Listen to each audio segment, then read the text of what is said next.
We can hold ourselves until the night. Dee dee dee dee dee dee dee dee dee. Dee dee dee dee dee dee dee dee. We can hold ourselves until the night. We can hold ourselves until the night. Dee dee dee dee dee dee dee dee. I think themselves just stop them from eliminating debt ceiling? No, not really. That'd be easier. All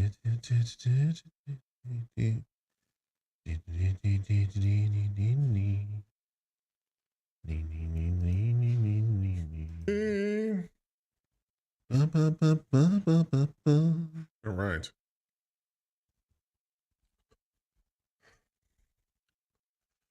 For today's story, some people think that teachers aren't paid enough. This is perhaps a legitimate concern, but getting money on the side by filming and For today's story, some people think that teachers aren't paid enough. This is perhaps a legitimate concern, but getting money on the side by filming an X-rated OnlyFans video inside of your classroom, perhaps not the best way to supplement those funds. As an Arizona teacher and her husband lose their jobs for that exactly, filming the X-rated video inside an 8th grade classroom in order to make ends meet. Let's learn a little bit more about this sordid tale. An 8th grade teacher in Arizona is speaking out after she and her husband lost their school jobs for filming themselves having some fun times in her classroom and posting the resulting footage on her OnlyFans page. Samantha Peer, who goes by the name Chloe Carter on OnlyFans, said in a YouTube video that she and her husband only made the adult video because they're paid so little as teachers and need the money to get by. Oh yeah, by the way, she made a YouTube video announcing all this and saying both her real name and her stage name and like why she did it and stuff. So if you want to go watch a train wreck, it's available. In the video, the former Thunderbolt middle school teacher, Thunderbolt, ho! Teacher says that she resigned from her position as a science teacher. I blinded her with science. Science at the school under pressure after put on administrative leave and probation in October due to the content she had posted online. She said that her husband, Dylan Peer, a 4th grade teacher at Nautilus Elementary School, who was classified as a long-term substitute, was let go on November 4th for his role in the content. Her account went viral earlier this month after students and faculty at her former school learned about the account and began sharing the pictures and videos online because of course they did. She also said that the video she and her husband made in the classroom was filmed on a weekend where no students were on the premises. Well, I'm sure the school feels really, really good about that. I was an employee at Thunderbolt for 5 years, and within this time, although my experience and evaluation showed I become a master science specialist and teacher, my salary did not increase, she said in her video. Well, you know, if you're unhappy with your salary, perhaps there's other jobs out there. I mean, being a master science specialist, perhaps other schools would want to hire you, private schools or other careers, or just do the OnlyFans all to full time. I don't know, but filming in the classroom, maybe not the way to go. She said that she'd been forced to pick up several extracurricular jobs, including mentoring several uncertified teachers, becoming a book club advisor, and coaching softball in order to make ends meet, saying it got to the point where our family is not able to survive on our 2 teacher incomes. I understand this is potentially a real problem. Teachers are not necessarily paid very well, but it's apparently what the market will bear, or at least the public schools. So, you know, find better options or, you know, yeah. My children are the most important thing to me, apparently, because you like making them so much. And I'm already spending countless hours outside of my contract time on extra school activities. And I don't think it's fair that I have to sacrifice my own children's time because our professional salary didn't pay enough. I created the OnlyFans account at the beginning of the summer in order to earn extra money on the side to help pay for basic necessities that our salaries were no longer meeting. According to Peer, She had set up her account using an anonymous name and blocked the entire state of Arizona so that no one in Arizona could access her page. Well, I guess word got around. Also, have you heard about our not sponsor, NordVPN? Pierce said that after a community member told the Lake Kosovo Unified School District about her account, she was informed that she's being put on leave and probation. 2 days later, I had asked that individual that was assigned to my case be removed because they had created a hostile work environment between me and other co-workers for several years. I did not feel safe with them knowing this information and feel it would spread in retaliation for their own personal vendettas. Well, that information didn't stay secret for very long, did it? According to Pierre, the superintendent told her that if she resigned before the school board meeting on October 31st, the district would not publicize what's going on. Well, she publicized it herself. A week after she resigned, however, Pierce said that her account went viral, and many of her former students and colleagues began following her, despite her page explicitly being marked for ages 18 and older. These teachers were also telling my students my anonymous name and showing them my page. This was also sent to the parents who decided to do the same thing as well. Well, those parent-teacher faculty meetings are just more and more interesting with every passing moment. The district last week sent an email to the parents addressing the matter. It has come to our attention that students have been airdropping explicit material, the email said. The images did not happen during the school day, and the person depicted no longer works for us. Please remove all images from your child's phone, lol, and talk to them about the appropriate use of technology. Arizona apparently is also the second worst state for teacher salaries in the United States, behind only Washington, D.C., which I guess makes them the worst state because D.C. is not a state. And yeah, if you want to go watch her video, it's available online for all to see. So yeah, I don't know that this will make the cut of the video, but I feel like we should watch it together. Don't you? So yeah, I don't know that this will make the cut of the video, but I feel like we should watch.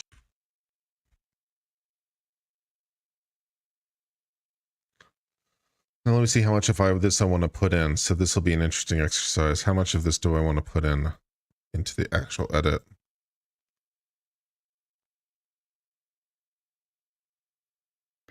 Or some of you might know me by my alias. Hold on. Hello, my name is Samantha Pierre, or some of you might know me by my alias, Chloe Carter. I was an employee at Thunderbolt for 5 years, and within this time, although my... First thing I have to do is increase the volume if it's so quiet relative to everything else in the audio. I'll run this through audio processing later, but I want to, make it at least kind of close for the moment. So I need to artificially increase the volume on that. Let's see. Let's make that. And now there's a volume Bob's button somewhere. Edits. Compound render. Normalize audio levels. That'll do it. Let's normalize this at -5. See what that does. That looks a lot better. Let's normalize it. Let's go up even more than that. Normalize it at 0. Okay, 0 is too much. Let's normalize it at -2.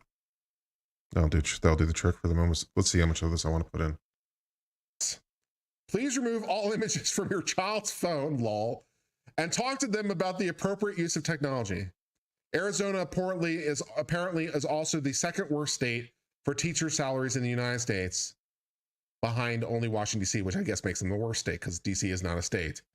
And yeah, if you want to go watch her video, it's available online for all to see. So yeah. Hello, my name is Samantha Pierre, or some of you might know me by my alias, Chloe Carter. I was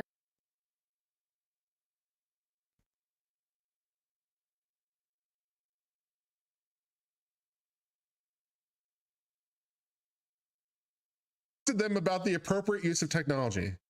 Arizona apparently is also the second worst state for teacher salaries in the United States, behind only Washington, D.C., which I guess makes them the worst state because D.C. is not a state. And yeah, if you want to go am I going watch to cover her video, Elizabeth Holmes? It's federal, isn't it? There's nothing for me to cover. Yeah. But yeah, Elizabeth Holmes is federal, right? So I can't cover it because there's no audio or video. but I'm very interested to see what she gets. I kind of hope she's going to get maxed out, but she's not going to. DC is not a state. Hello, my name is Samantha Peer, or some of you might know me by my alias, Chloe Carter.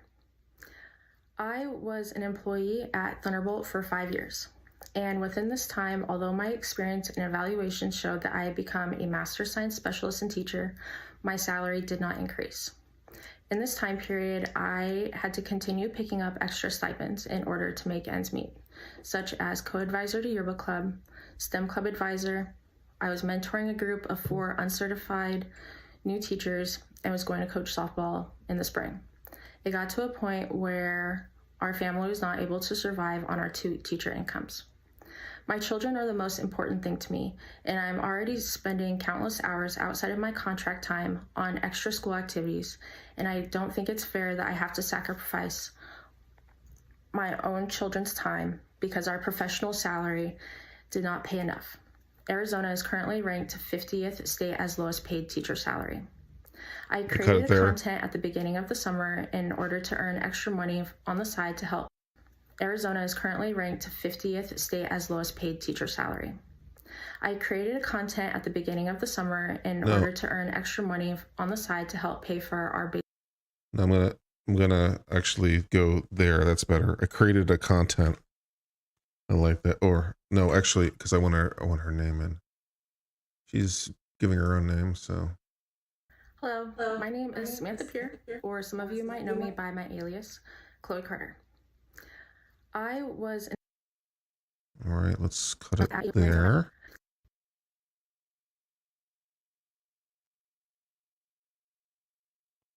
Delete the middle portion. All right, let's try that. Find only Washington, D.C., which I guess makes them the worst state because D.C. is not a state. Hello, my name is Samantha Peer, or some of you might know me by my alias, Chloe Carter. I created content at the beginning of the summer in order to earn extra money on the side to help pay for our basic necessities that our salaries were no longer meeting. I chose an anonymous name as well as blocking the entire state of Arizona on my OnlyFans so that it wasn't accessible to anyone living in the state. It was brought to my attention on October 24th that a community member had expressed concerns to the police and my school regarding video content. At this time, I was placed on paid administrative leave and probation pending investigation. 2 days later, I had asked that an individual that was assigned to my case be removed because they had created a hostile work environment between me and other coworkers for several years during my employment. I did not feel safe with them knowing this information, and I felt that they would spread it in retaliation for their own personal vendetta. On October 31st, I decided to resign from Lake Havasu Unified School District under pressure. However, I was not fired. The superintendent assured me that only her, the individual,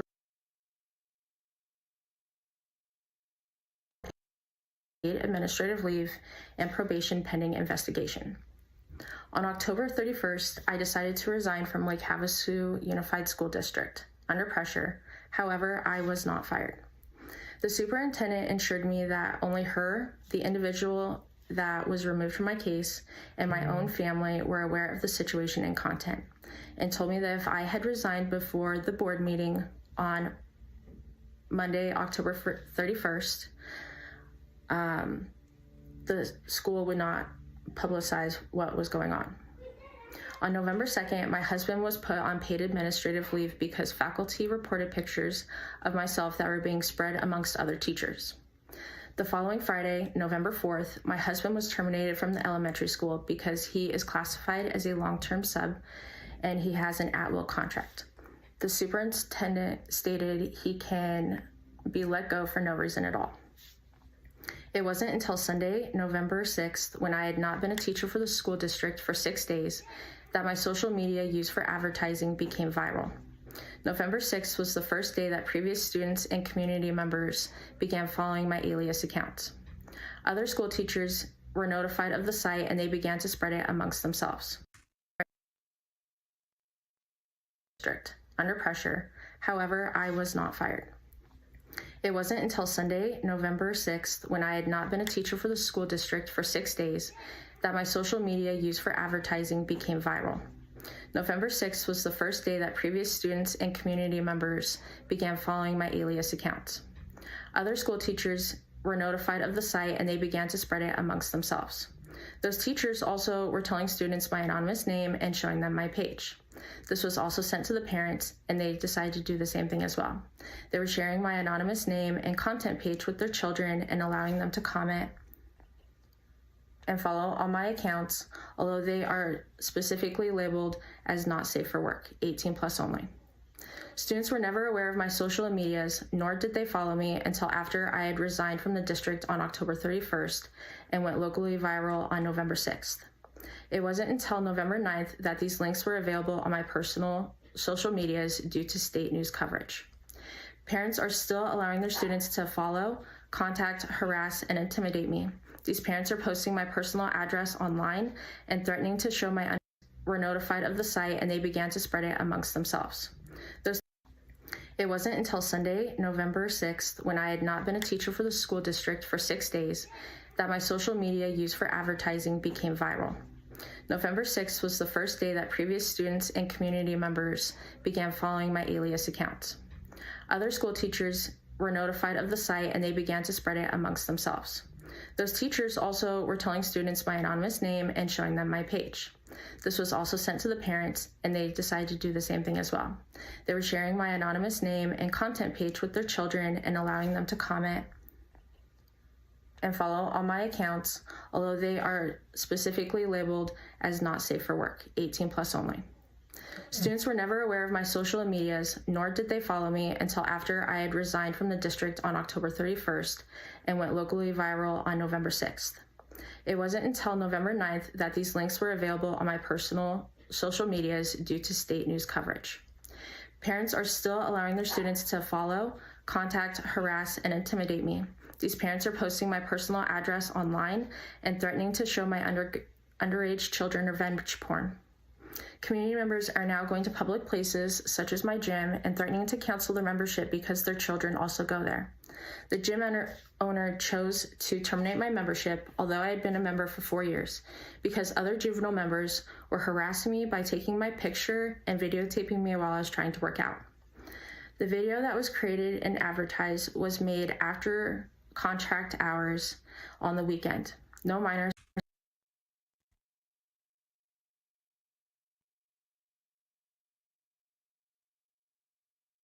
my school regarding video content.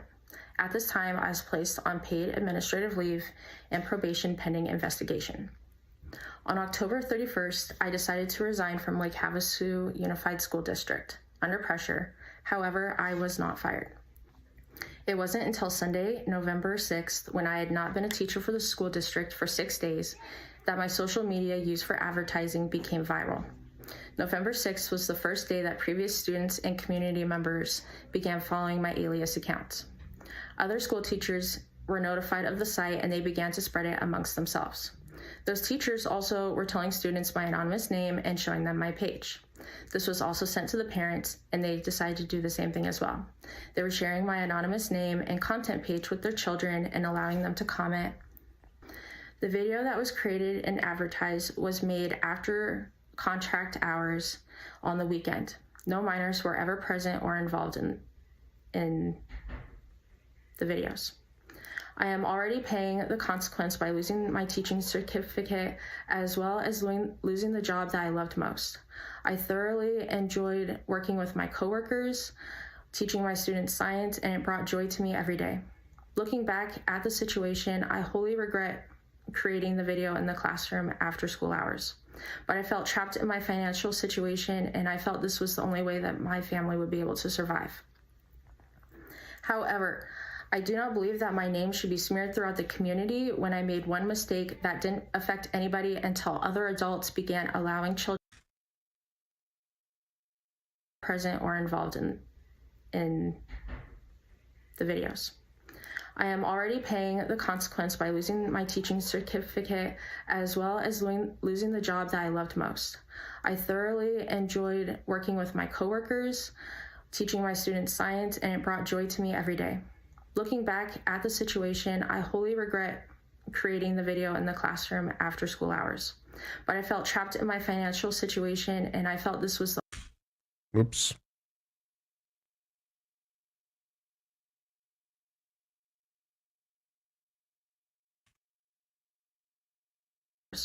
but I felt trapped in my financial situation, and I felt this was the only way that my family would be able to survive. Thus, that brings us to the end of discussion of this story about an Arizona teacher and her husband who decide to have a little joy husband-wife hour in a classroom in their school, and both have lost their jobs. They did it to make ends meet, but now their only way of making ends meet is the OnlyFans. So if you wish to support a struggling mother, OnlyFans, I suppose, is your way to go. And at least for the moment, that brings us to the end discussion of this story. Press the button. Yay.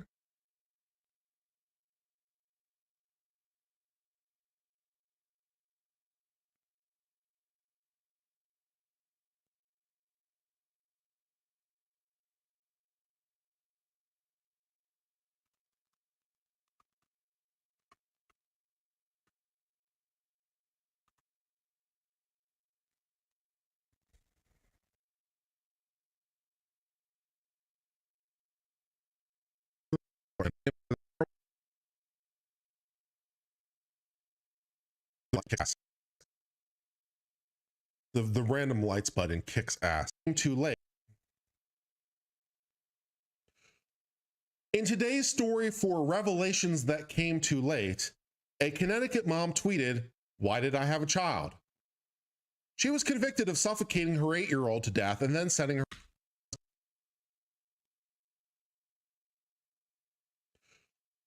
In today's story for Revelations That Came Too Late, a Connecticut mom tweeted, "Why did I have a child?"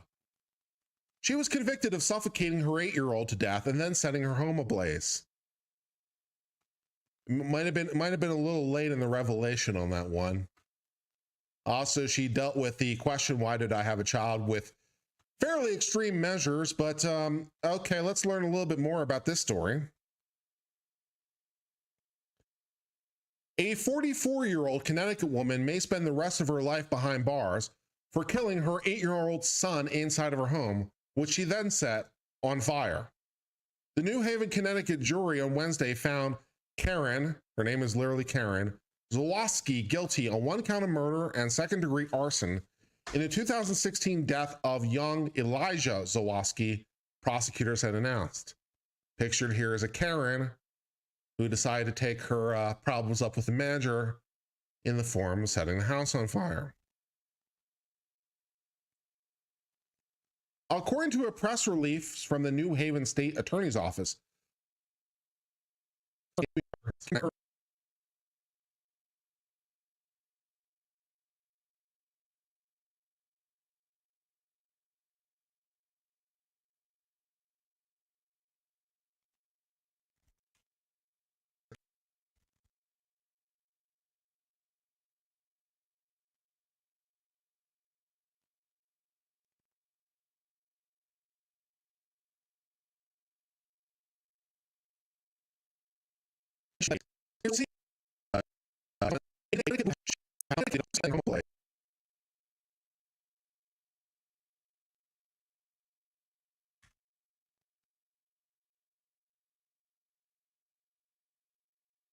according to a press release from the New Haven State Attorney's Office, prosecutors at trial showed evidence that Zawoski on the evening of November the 14th of 2016 suffocated her son in the residence located on Davis Street. She then intentionally set 2 fires, one in her bedroom and another in the basement, using fluid from a tiki torch to start the blaze. Okay.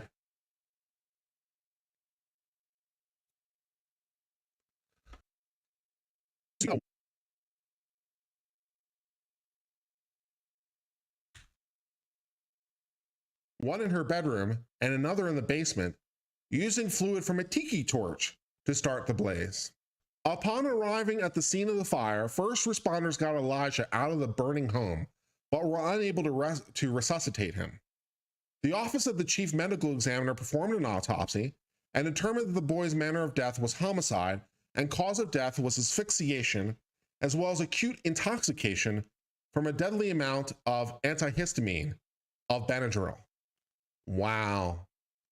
Wow. So she had this thing planned. She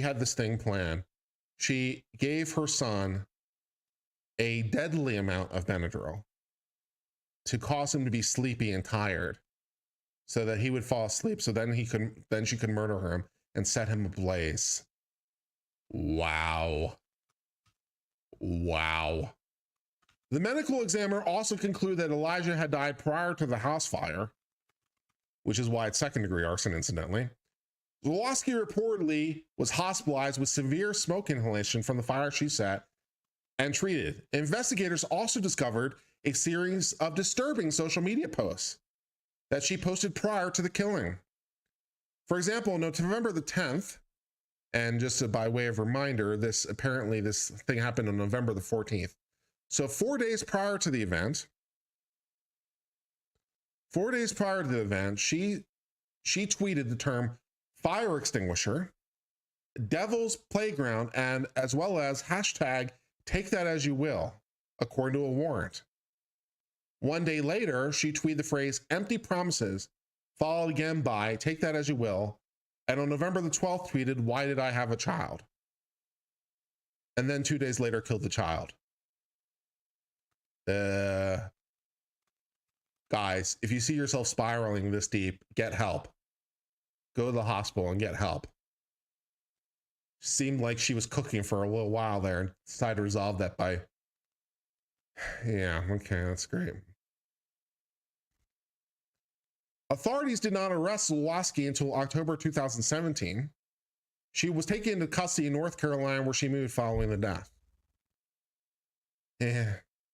According to the Hartfield Courant, the warrant stated that she was in the throes of depression and struggling with marital issues. Again, as a person who deals with depression, I understand a little bit, but maybe get some help. If you're this depressed, maybe go to the hospital. Just some thoughts. Zawoski and her stepmother reportedly told investigators that Zawoski's husband was verbally abusive to her.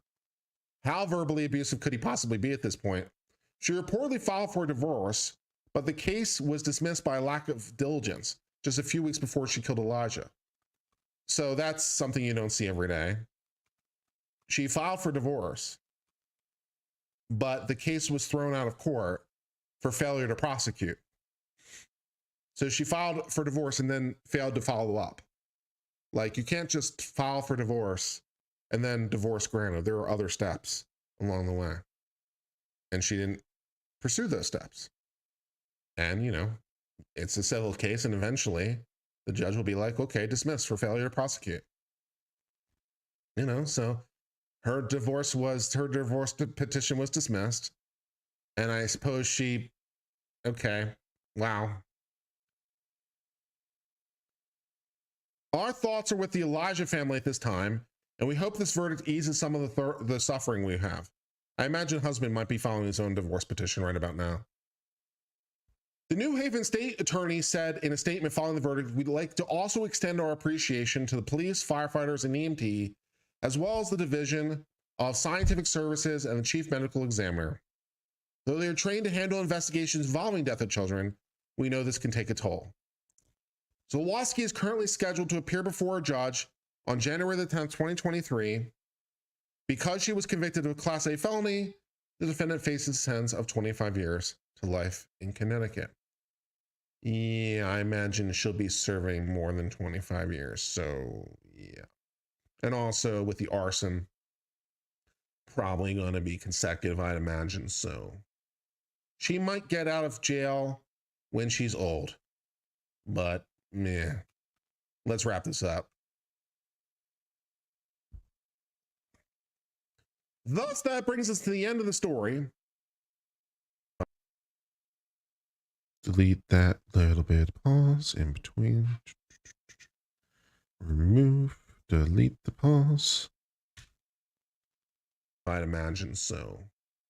She might get out of jail when she's old, but meh. Let's wrap this up. Thus, that brings us to the end of the story of the Connecticut mom who apparently tweeted, "Why did I have a child?" Well, I don't know. And maybe the best thing for you is to get a divorce and, you know, try to find yourself or go get help or something. I don't know. But murdering the child after doping him up with Benadryl to make him sleepy, which is also, by the way, fatal in and of itself, and then setting the house ablaze is no way to go through life. So she's been found guilty of this. She's facing 25 years to life for the murder plus arson. So probably going to jail. You know, she's 44. So she's, you know, looking at, you know, maybe she'll get out of jail someday when she's really old and gray. But for the moment, that brings us to the end of discussion of this story.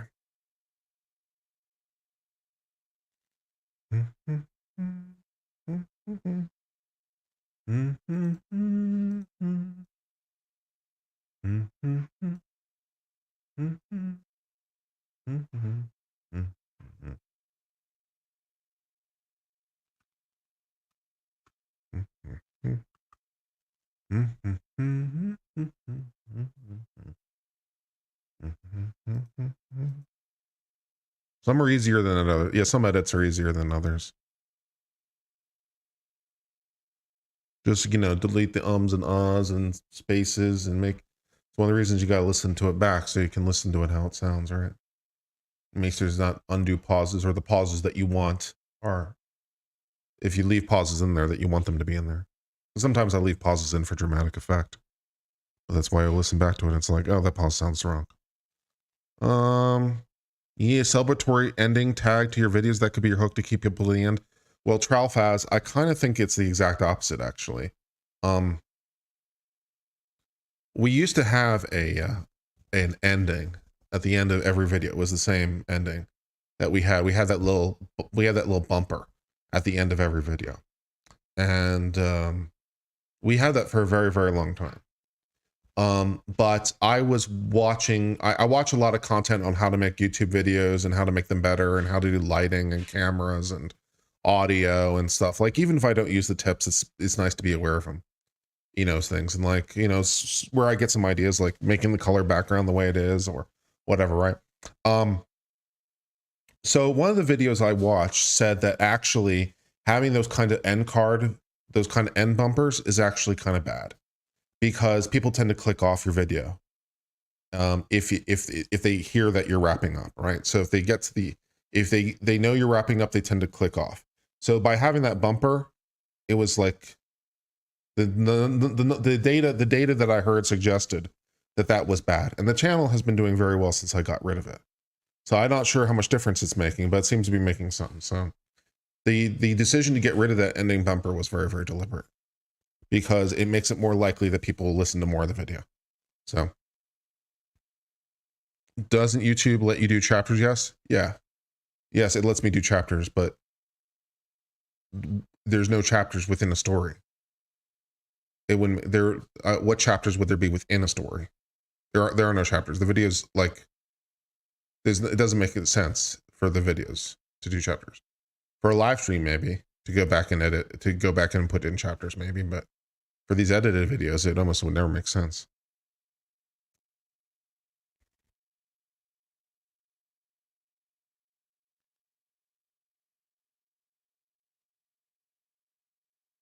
You have to do imagine space, prompt space, Rainbow. How I use my whiskey bourbon glass?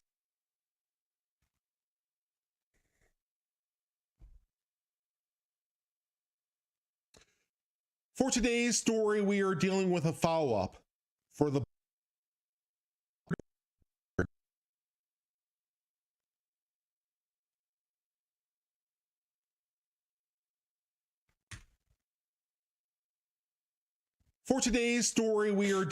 follow-up for the Boston flag controversy. You guys may remember this because we covered it in a Supreme Court oral reaction, in which Boston's argument sounded really, really dumb.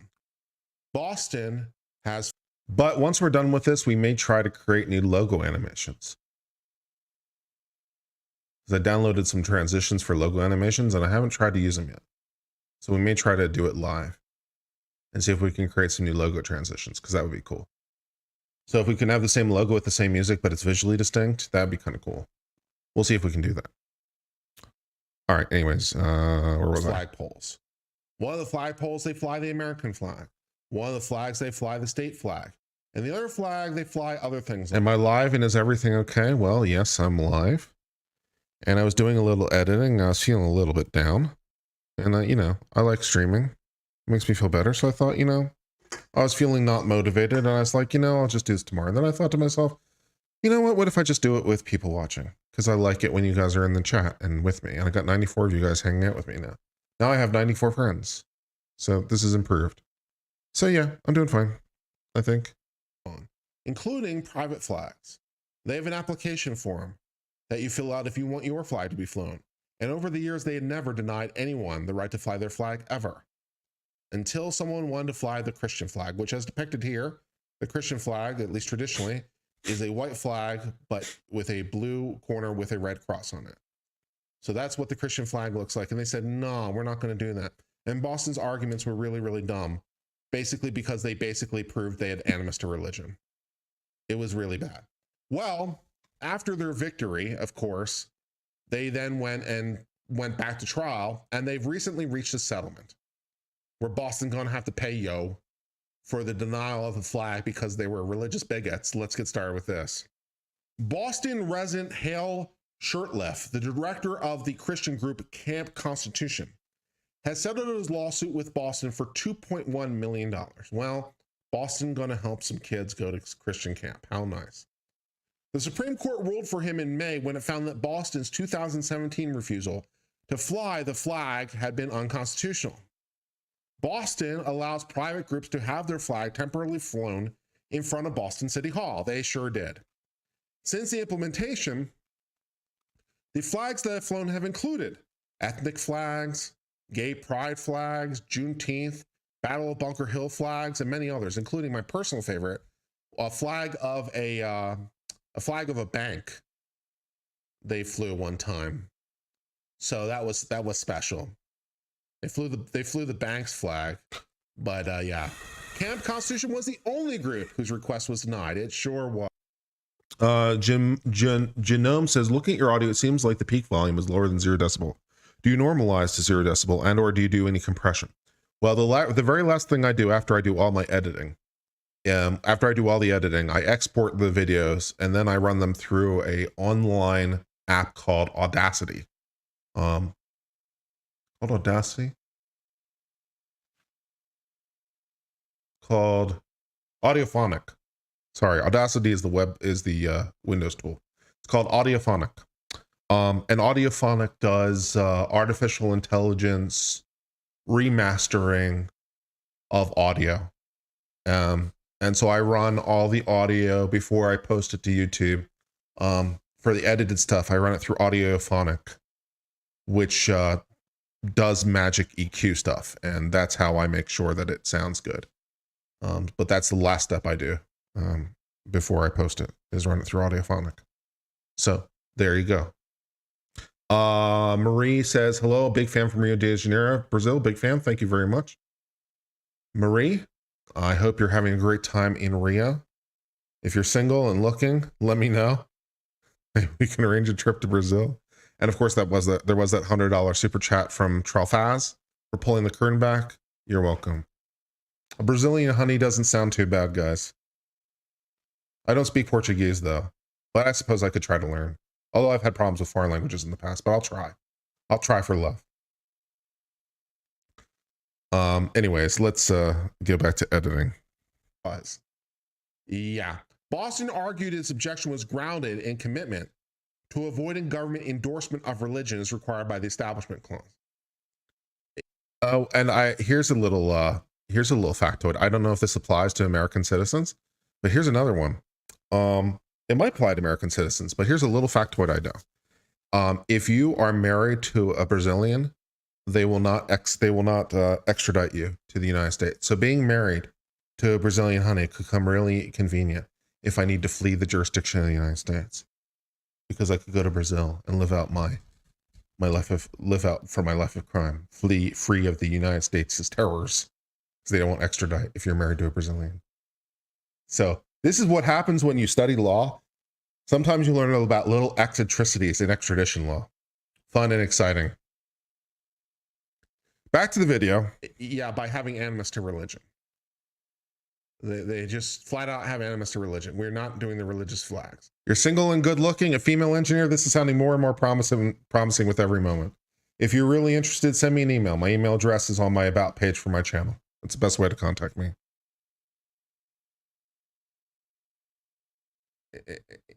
No. Of course, we could talk a little bit about other countries in South America that are somewhat known for their famous for their hosting of people who are fleeing prosecution of other jurisdictions. Here's a hint. It's not Brazil. Do you know what country it is? Do you know a country is particularly famous for housing people who are fleeing prosecution? Here's a hint. They got a lot of attention from certain people in the post 1945 era. The answer to your question, in case you were unfamiliar with such things, is Argentina. Okay, moving back into the video. Yeah. Camp Constitution's official mission is to enhance understanding of the country's Judeo-Christian heritage, American heritage of courage and ingenuity, the genius of the United States Constitution, and free enterprise. Those are laudable goals. Those are laudable goals, maybe goals that Boston isn't necessarily 100% aligned with. Judeo-Christian, integrity. If I marry a Brazilian, I gain Brazilian citizenship? Pog. Marie, it's you and me, babe. We're gonna have a great love affair. Send me an email. It's on my about page.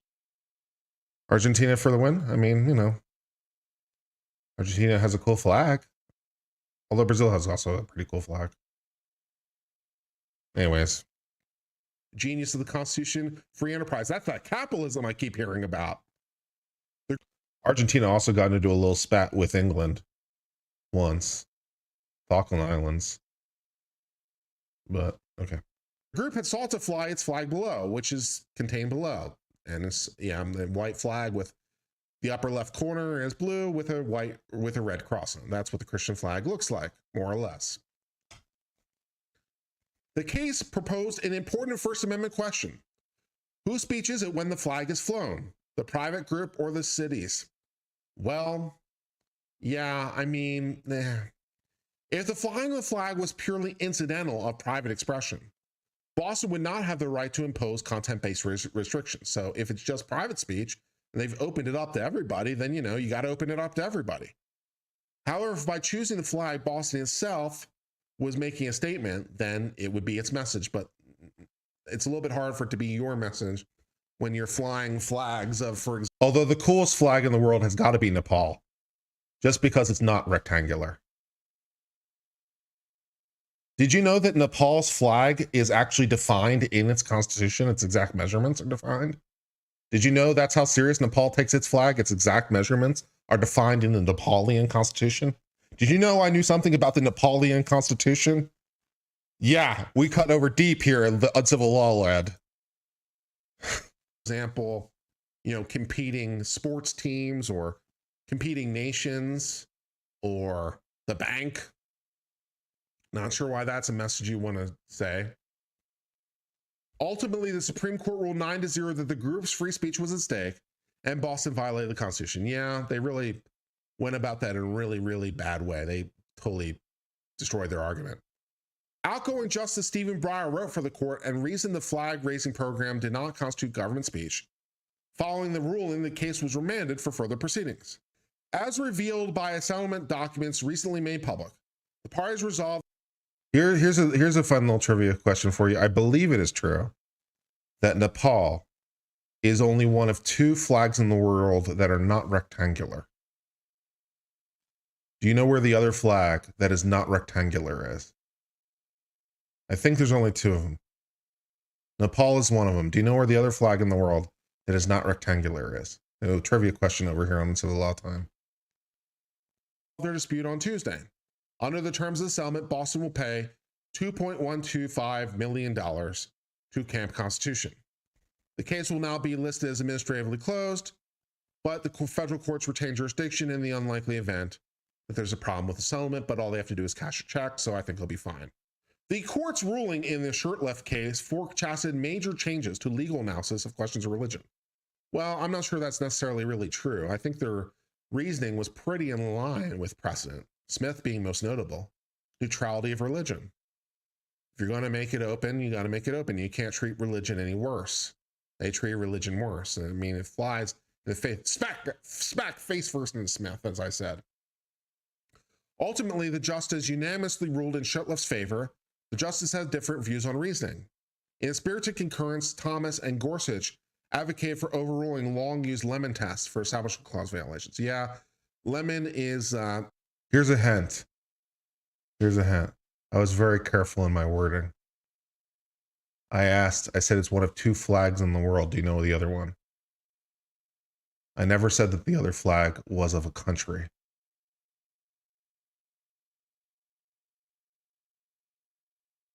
Is dead law, but the Supreme Court refuses to acknowledge it.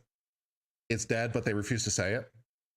The lower courts use Lemon, but the Supreme Court doesn't use Lemon. They've never used Lemon. Lemon is this balancing test. It makes perfect logical sense. Both Vatican City and Switzerland are rectangles.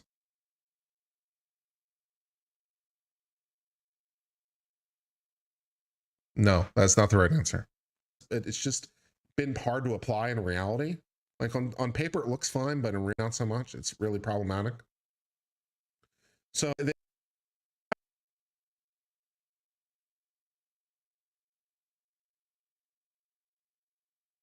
all right, the answer, Ohio. Lost and found got it. Ohio is the right answer. Ohio is the right answer. Lost and found got it. Good job. We should just kill Lemon, but they refuse to do it. On paper, it looks fine, but in reality, not so much. It's really problematic. So yeah, we should just kill Lemon, but they refuse to do it. So, okay, Tralfaz. All right. Oh, Lord. Okay. I don't know how to tell you this, Tralfaz. Tralfaz, this is the same reason that Switzerland is not the right answer. You say that semaphore flags are squares. Are you telling me that they're not rectangles? I'm pretty sure they're rectangles. Because squares are kind of rectangle. Dun, dun, dun. Geometry. Dun, dun, dun. Yeah. A Captarian gives $1.99 to say all love Kurt with a cowboy hat. Thank you very much. Lemon is a lemon. Yeah, exactly so.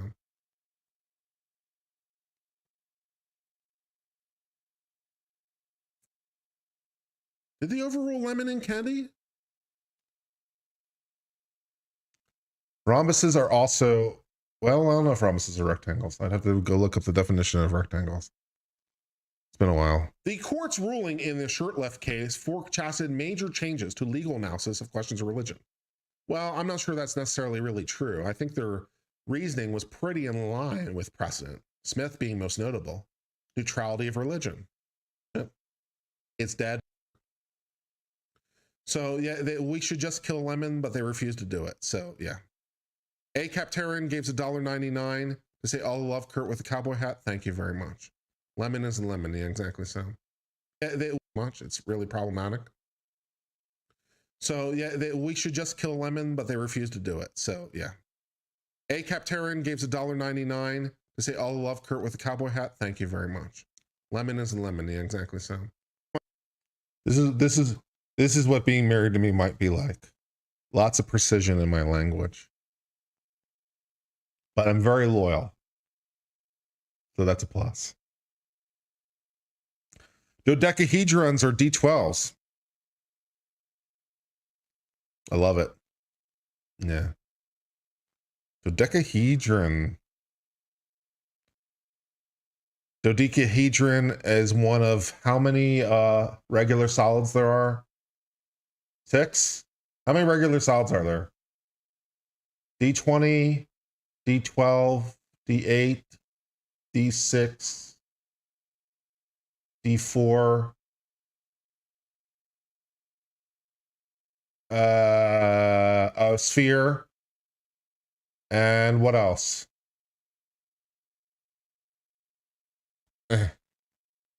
Squares aren't rectangles. Squares are in fact rectangles.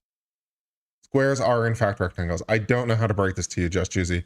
Squares are in fact rectangles. Really, yeah. They did. Okay. They did overrule Lemon. No, they didn't. Sotomayor in dissent said they did. The following June, the Supreme Court ruled 6-3 to formally overrule Lemon in Kennedy versus Vermont, a case involving a high school football coach. So there are 5 regular solids, so it will be a sphere. It'll be a sphere, a D4, a D8, a D12, a D20,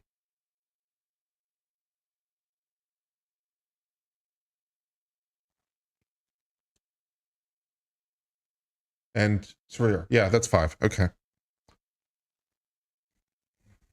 The following June, the Supreme Court ruled 6-3 to formally overrule Lemon in Kennedy versus Vermont, a case involving a high school football coach who was not rehired after engaging in prayers on the sideline. Okay, yeah, I'm going to have to disagree with the article here. Although I would very much like the Supreme Court to overrule Lemon, I don't think they did in Kennedy versus Vermont. They did not. Now, Justice Sotomayor in dissent said the majority did, but the majority never actually quite says the words. They say things like they long ago abandoned Lemon and moved on to other tests, but they never quite actually say the words that they overrule Lemon. So is Lemon still good law? Well, I'm not actually 100% sure because the Supreme Court treats it kind of like they did it long ago and no one noticed in the Kennedy case, but they never actually say the words. They never actually say the words. So they say that they formally overruled Lemon. I don't know about that one, man. They were very oblique about it. Sotomayor said the majority did, but the majority never said they did. And I don't know about that. Is Lemon still good law? And well, debates ensue, I suppose. Yeah. When I read that line, it's like, wait a second. They overruled Lemon?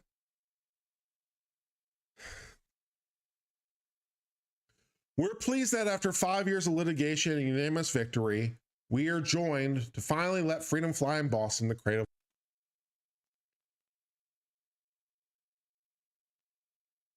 The court's ruling in the Shurtleff case forecasted major changes to legal analysis of questions of religion.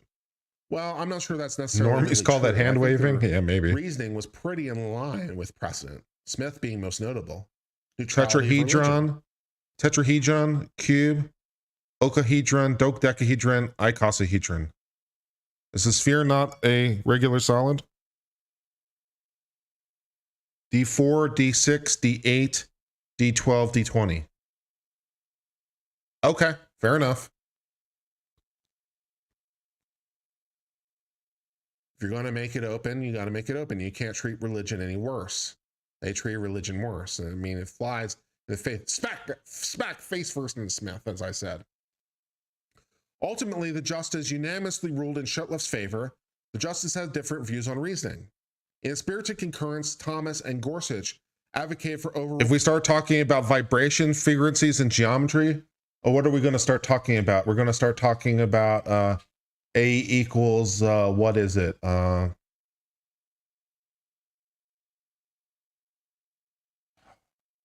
It's been so long. What is it? A equals.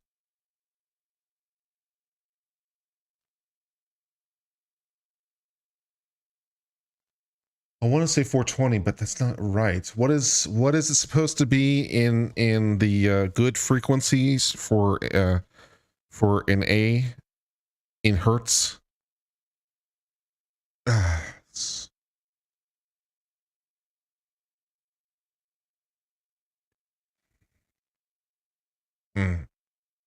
long used lemon test for establishment clause violations. Yeah, lemon is dead law, but the Supreme Court refuses to acknowledge it. It's dead, but they refuse to say it. The lower courts use lemon, but the Supreme Court doesn't use lemon. They've like never used lemon. Lemon is this balancing test. It makes 440 might be right. 440 might be right. Logical sense. It's just been hard to apply in reality. Like on paper, it looks fine, but in reality, not so much. It's really problematic. So yeah, we should just kill lemon, but they refuse to do it. So yeah, they did. Okay, they did overrule lemon. So yeah, we should just kill lemon, but they refuse to do it. So yeah. The following June, the Supreme Court ruled 6-3 to formally overrule lemon in Kennedy versus Vermont, a case involving a high school football coach who was not rehired after engaging in prayers on the sideline. Okay, yeah, I'm going to have to disagree with the article here. Although I would very much like the Supreme Court to overrule lemon, I don't think they did in Kennedy versus Vermont. They did not. Now, Justice Sotomayor in dissent said the majority did, but the majority never actually quite says the words. So I was close, music theorists. I was close. So I was like, A is 4, and I was like 420. Yeah, so it's 440. I was close.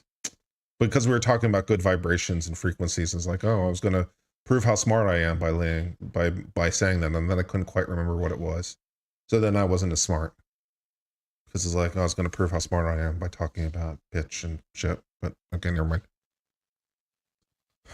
They say things like they long ago abandoned lemon and moved on to other tests, but they never quite actually say the words that they overrule lemon. So is lemon still good law? Well, I'm not actually 100% sure because the Supreme Court treats it kind of like they did it long ago and no one noticed in the Kennedy case, but they never actually say the words. They never actually say the words. So they say that they formally overruled lemon. I don't know about that one, man. They were very oblique about it. Sotomayor said the majority did, but the majority never said they did. And I don't know about that. Is lemon still good law? And well, debates ensue, I suppose. We're pleased that after 5 years of litigation and unanimous victory, we are joined to finally let freedom fly in Boston, the cradle of liberty. The city of Boston, of course, did not respond for comment. Okay, let's wrap this up. They said that the Supreme Court overruled lemon. I wish. Thus, that brings us to the end of the tale of Boston. Okay, let's wrap this up. They said that the Supreme Court overruled lemon. I wish. Thus, that brings us to the end of the tale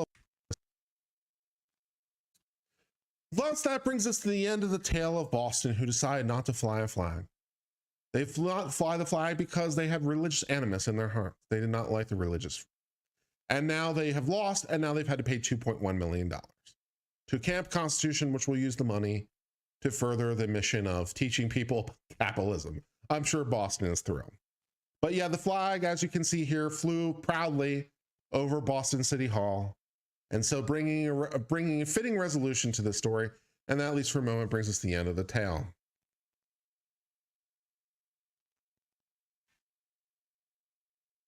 Is this real life? Is this just fantasy?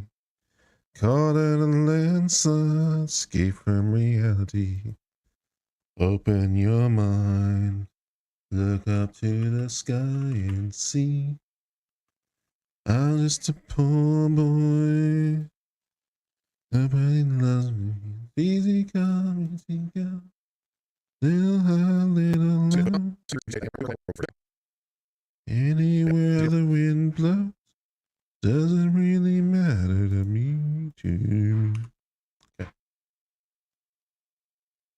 You still need to make an account. Hey, being with me may include some minor singing. I'll get better though.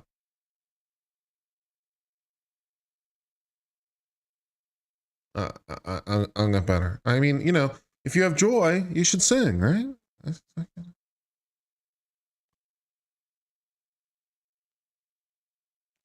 Being hated on me for singing. Pfft. American Idol jealousy is what it is because I'm badass. get it ready. Now would be an outstanding time for those of you who would like to play Fall Guys to download it. You can download it on PC. You still need. For today's story, sometimes you just lose your temper, and sometimes you express that loss of temper by beating an autistic 7-year-old boy to death with a claw hammer. When all you have is a hammer, every problem seems like a nail. Let's get started with this story. Are we getting into Pythagoras tuning and other tunings? If we do that, I'm going to have to start bringing up Adam Neely's video on the subject. And we don't want to do that. A 6-year-old West Virginia man may spend the rest of his life behind bars for brutally killing his girlfriend's nonverbal, autistic 7-year-old son, being the little boy to death with a claw hammer. The Raleigh County jury on Thursday convicted Rashid Akeem Thompson on 1 count of first-degree murder in the slaying of Trayshawn Brown. In addition to the murder charge, Thompson was convicted of stabbing Trayshawn's mother, Felicia. So I guess the only thing he didn't only have a hammer, he also had a knife. So also stabbed mom. The jury found him guilty on 1 count each of attempted first-degree murder, malicious wounding, and child abuse resulting in death, plus 2 counts of domestic battery. Yeah, that's going to be a problem. That's going to be a problem. Mom is there to testify against you. Do you recognize the guy who stabbed you? It's that guy. He also beat my child to death with a hammer. That's a rough case, man. That is a rough case. Oof. As previously reported, a neighbor told investigators that they had awoken early in the morning hours of March the 18th to Felicia banging on her door. Felicia had sustained several stab wounds and asked the neighbor for help getting Trayshawn and her 2-year-old daughter from her apartment. The neighbor managed to get to the house and save the toddler, but fled upon seeing Thompson emerge from the kitchen.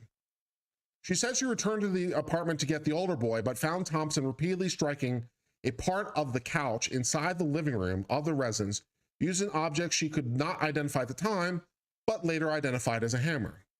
The neighbor returned for a 3rd time and told the 7-year-old boy was dead on part of the couch that Thompson was striking. Well, that seems to be some pretty good evidence against Mr. Thompson. She sees him swinging an object at a part of the couch. We later find the boy dead on that part of the couch. Might be the guy. Yeah. Prosecutors let me try that one line again. Law and Lumbers enters a stream about a dead baby and I come here for this horrifying story. Lol. I'm so sorry. I'm so sorry, Cassie. Please love me. I'm sorry. Do you want to hide away? Please love me. I love you. If you build the box fort big and tall, they won't see you if you shy away. Please don't go. Do you want to build a box fort? Please don't go. Please don't go away. Prosecutors never uncovered a clear motive for the crime, but argued that Thompson. All right, my laundry is dry in stage 2. Unfortunately, my dryer sucks, so I have to dry it again. So I have to go put the dryer back on again. So give me a second.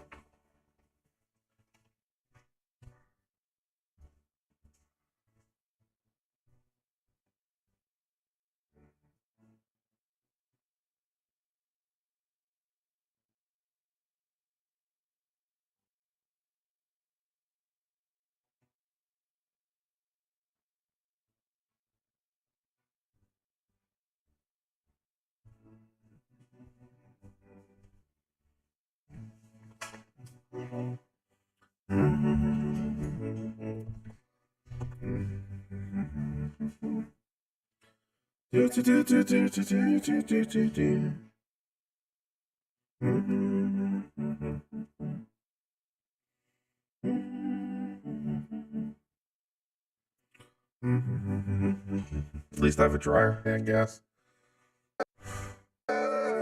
Okay. Unfortunately, it's not very good, so I have to dry it multiple times. Might be the guy. But it's true, I have one, so that's nice. Prosecutors never uncovered a clear motive for the crime, but argued that Thompson stabbed Felicia multiple times and only turned his ire on Trayshawn after the boy's mother was able to get out of the house. And once she ran and was able to finally get to the neighbor's house, I think he abandoned that for fear of being discovered. He ran back to the apartment, and the one way he knew to take out his anger at that point was to attack the son. The Raleigh County prosecutor said, that's conjecture, it's the only explanation. Well, fortunately, we don't have to prove motive, right? It would be nice, in some sense, I suppose, to have a reason that this happened, but it's not something we have to prove. We just have to prove intent and act. And I think we got that covered. Thompson's defense team reportedly attempted to pin the boy's death on the mother, but investigators said there was no evidence she was involved. Yeah, knocking on the neighbor's door and being like, can you help my son and stuff, and here I am bleeding with stab wounds, doesn't really lend itself to the idea that, okay. While conviction of first degree murder typically carries a sense of life in prison, the jury granted mercy to Thompson for the capital offense, meaning he may be up for parole on that charge in 15 years. Okay. So apparently in this state, this was a death penalty case. And even though it was a death penalty case, not only did they not convict him of death, they apparently he has parole options in 15 years. I'd like company. I'm not really sure that he'll get parole in 15 years, but I'd like company, John. Apparently that's possible here. So, okay. Betty Salvatore, who was Thompson's principal at Cranberry Elementary, repeatedly told the court that she took a day from work to ask the court for mercy. Thank you, CG. I appreciate that. I appreciate that. Okay. I know that something did happen. It did. But I don't know what led up to it. I don't know what caused it, but I can tell you that's not the man I know. It's just not the man I know. Your elementary school principal? What? Thompson's cousin and older brother also testified, poorly telling the court that he would be very supportive and loving family to help him transition from prison should they ever be released. Thank you. Thank you, Joshua. The prosecutor had reportedly requested the jury not grant mercy. Forgot to turn off. But apparently the jury was feeling merciful that day. Okay. So Thompson will be sentenced on December 14th. When he'll be eligible for parole depends on whether the judge orders him to serve the sentence for mobile charge consecutively or concurrently.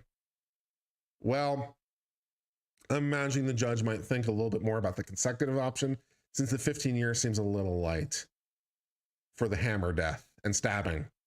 I don't know, man. I don't know. Hammering a 7-year-old autistic boy to death and then stabbing his mother with the attempted murder, 15 years.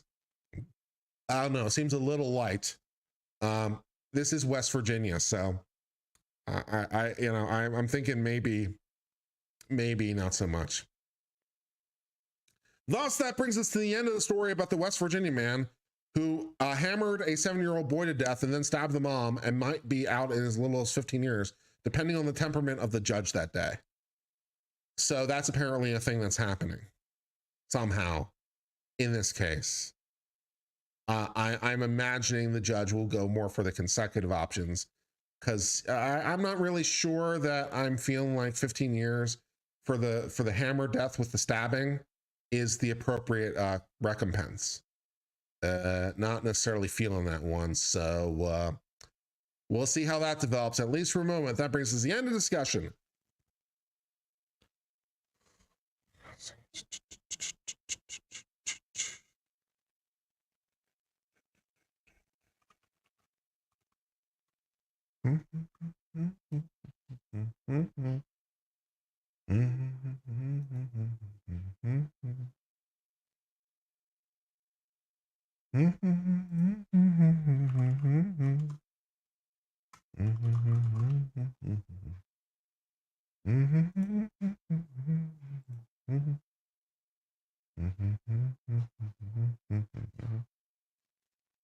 Oh, someone sent me some logo mock-ups. That's nice. Some interesting options here in the logo mock-up. They look good. But no email from my Brazilian yet. So maybe she's shy, but no email from my Brazilian yet. All right, let's see.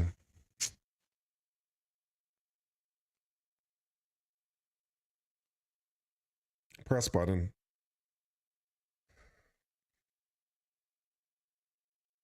All right. One story more and then we play Fall Guys. Oh, and tomorrow I'll be doing the Native American adoption case. I'll be doing it in sometime in the middle of the day because it's a 3-hour oral argument. So it's going to take us like 4.5, 5 hours. So probably sometime after lunch. So 1 o'clock-ish, I'd imagine, but don't hold it to me. Yeah. All right, one story more and then we play Fall Guys. So guys, get your councils ready, get your accounts set up. This is your warning. And just as a kindly reminder, by the way, just to remind everyone, if you're interested in helping trying to generate thumbnail ideas, you can go to the link in the pinned comment. No obligation. No obligation. You could go to the link in the pinned comment and try your hand at generating. How on the gaming? Well, you need to download Fall Time. Do play game. Story we learn about a corrupt DEA agent. The DEA has a lot of contacts with cartels, mostly for the purpose of trying to take down the cartels. All right, Marie, I look forward to reading it.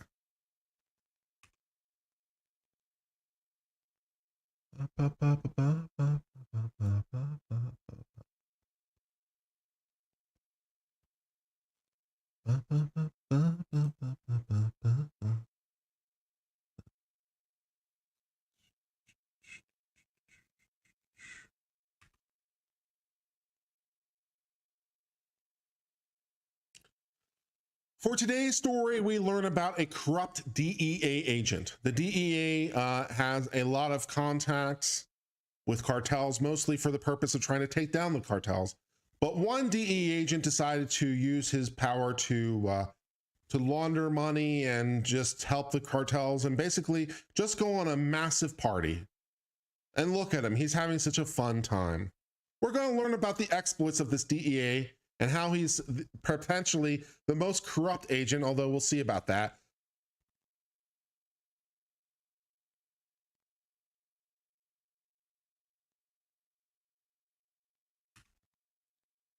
Let's learn a little bit more about bro guy over here. Jose Izari accepts that he's known as the most corrupt agent in US DEA history, admitting he became another man in conspiring with Colombian cartels to build a lavish lifestyle of expensive sports cars, Tiffany jewels, and paramours around the world. Well, he's living that life, man.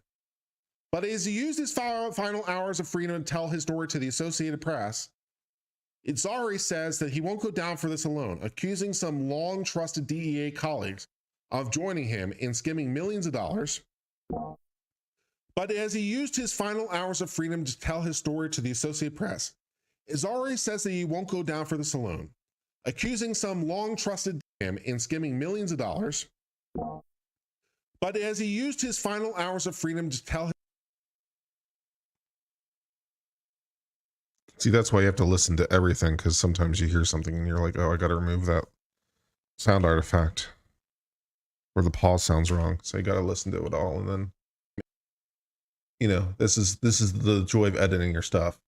You film it, and then you got to edit it, and then after you're done, you got to listen to it again to make sure it sounds right. So I wind up listening to my own content like 2 or 3 times by the time it gets posted. So. In skimming millions of dollars. But as he used his final hours of freedom to tell his story to the Associated Press, Izari says that he won't go down for this alone, accusing some long-trusted DEA colleagues of joining him in skimming millions of dollars from drug money laundering stings to fund decades worth of luxury overseas travel, fine dining, top seats at sporting events, and frat house-style debauchery. The way Izari. Do you ever get used to the sound of your own voice? I don't know. It doesn't actually bother me that much. Some people really hate listening to their own voice, but I don't mind it that much. But, so, yeah, I don't know. Style debauchery. The way Izari tells it, dozens of other. It's weirder watching myself than listening to myself. I watch myself and I'm like, who's that guy? Federal agents, prosecutors, informants, and in some cases, cartel smugglers themselves were all in on this 3-continent joyride known as Team America. That's cute. That chose cities for money laundering pickups, mostly for party purposes, or to coincide with Real Madrid soccer or Rafael Nadal tennis matches. That includes stops along the way in VIP rooms of the Caribbean strip joints, Amsterdam red light districts, and aboard a Colombian yacht that launched with plenty of booze and more than a dozen prostitutes. Lol. We had free access to do whatever we want, said the 48-year-old Azari. I mean, he was living his best life. I mean, he's going to pay for it for the back half of his life, but you know, man, he rode it rich. Before beginning a 12-year prison sentence. I guess this is a good question at this point. Is it worth it? Is it worth it? 12-year federal prison sentence? Joe asked, Pooh Bear, how'd you deal with law school or law in general? It's so boring. Kind of want to go and try L62 LSAT, but on the fence. Well, I don't think that there's anything magical about law or law school in sort of isolation. Different people are interested in different things, and that's okay. I just happen to be a person who's really, really interested in law. I love it. I love the subject matter material. Like, I can't, in case you can't like see that from my behavior or the fact that I have a channel talking about it, I just really love the subject matter. I think it's great. If you think law or law school is boring, maybe it's just not for you. And there's nothing wrong with that. There's some other subject, maybe that's your passion. Find your passion. There's no reason my passion needs to be your passion. How do I deal with the boredom? I don't think it's boring. I think it's fascinating. What I say what Raphael's surname is, I think I pronounced it differently every single time I said his surname. That's one of the charms of this channel is name pronunciations are not necessarily consistent. When you get to live up all this life of luxury with the paramours and the games.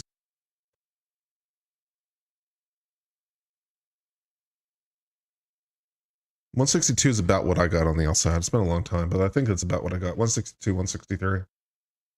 Something like that. But yeah, so go or don't go. But I mean, do what's, makes sense for you. You really don't have to go. You really don't have to go. Just because someone else is paying for it doesn't mean that you have to go. My company would have paid for me to go to business school, and I didn't want to go to business school. You're really under no obligation to go. Don't go if you don't want to go. And stuff and all the rest of it. I mean, is it worth 12 years of federal time? You guys can argue amongst yourselves. Joe Azari accepts that he's the most corrupt agent in history, but he says he wasn't alone in conspiring with the members to use the war on drugs to fund lavish, decadent lifestyles. All this revelry was rooted, Azari said, in a crushing realization among DEA agents around the world that there's nothing they can do to make a dent in the drug war anyway. Only nominal concerns were given to actually building cases or stemming a record flow of illegal cocaine and opioids into the United States that's driven 100,000 drug deaths. You can't win an unwinnable war. DEA knows this and the agents know it, Azari says. There's so much dope leaving Colombia and there's so much money, we're not making a difference. The drug war is a game. It was a very fun game that we're playing. I mean, sounds like he thought at least that he's living his best life. Yeah, don't do it just because someone else is paying for it. Don't do it if someone else. If your only reason for doing it is because your job is paying for it and it's free, don't do it. Don't do it. If your only reason for doing it is that someone else is paying for it, don't do it. Don't do it. It's still a lot of time and energy from you. It's 4 years of your life if you're going night school. Presumably you're still working. And your company's probably going to want something for it on the back end. It's never really free, is it? So it's 4 years of your life plus. And don't do it. Azari's story, where some former colleagues have attacked as a fictionalized attempt to reduce his sentence, came in the days of contrite, bitter, sometimes tearful interviews with the AP in historic quarter of his native San Juan. It was much more the same account he gave the FBI in lengthy debriefings and sealed court papers obtained by AP after he pled guilty to 19 corruption accounts, including money laundering and bank fraud. I mean, and that's probably only the half of it, really. In 12 years in federal prison, I mean, and you do like 80% time, so he gets out in about 9 years. Yeah. But after years of portraying Azari as a rogue agent who acted alone, the Justice Department's investigators have in recent months begun closely following his confessional roadmap, questioning as many as 24 current and former DEA agents and prosecutors accused by Azari of turning a blind eye to his flagrant abuses and sometimes joining in. With little fanfare, the inquiry has focused on jet-setting former partner of Azari and several other trusted DEA colleagues assigned to international money laundering. And at least 3 current and former federal prosecutors have faced questioning about Azari's reckless parties, including one still in a senior role in Miami, another who appeared on TV's The Bachelorette, and a former Ohio prosecutor who was confirmed to serve as the U.S. attorney in Cleveland before backing out for unspecified family reasons. Okay. The expanding investigation comes as the nation's premier law enforcement agency for narcotics has been rattled by repeated misconduct scandals in its 4,600 agent ranks. From one who took bribes with traffickers, to another who is accused of leaking confidential information to law enforcement targets. But by far the biggest black eye is Azari, whose wholesale betrayal of his badge is at the heart of ongoing external review of DEA's sprawling foreign operations in 69 countries. The once stand-up agent has accused some former colleagues in DEA Miami-based Group 4 of lining their pockets and falsifying records to replenish a slush fund used for foreign jaunts over a better part of a decade until his resignation in 2018. He accused U.S. Customs Enforcement agent of accepting a $20,000 bribe. And recently, the FBI, Office of the Inspector General, and federal prosecutors have interviewed Azari in prison about other federal employees and allegations he raised about misconduct in maritime interdictions. It seems like he gets around. It was too outlandish for them to believe this was actually happening, Azari said. The indictment paints a picture of me, the corrupt agent that did this entire scheme. But it doesn't talk about the rest of DEA. I wasn't the mastermind. Well, that much I believe. The federal judge in Tampa who sentenced Azari last year seemed to agree, saying other agents corrupted by the allure of easy money need to be investigated. This has to be stopped, the judge said, and that Azari was the one who got caught, but it's apparent to this court that there are others. The Justice Department has declined to comment. A DEA spokesman has said, Joe Azari is a criminal who violated his oath as federal law enforcement officer and violated the trust of the American people.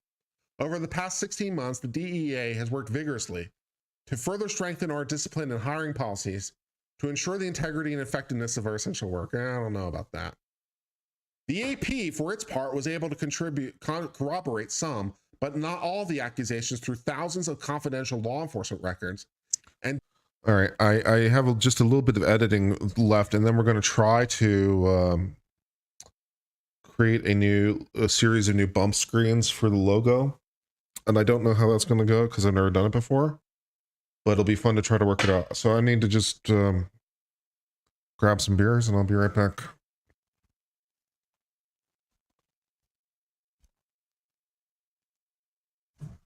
Take out the old glass, get a new glass.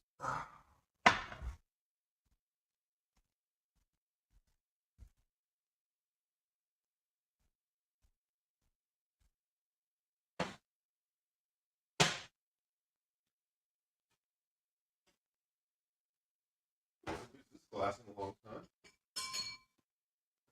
This glass.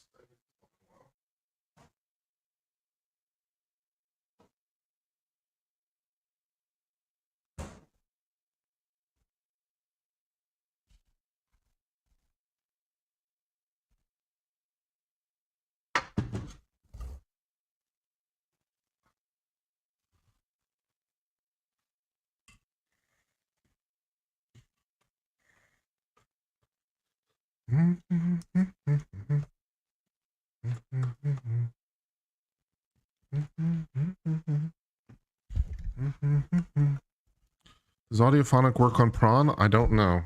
I never tried it for that purpose.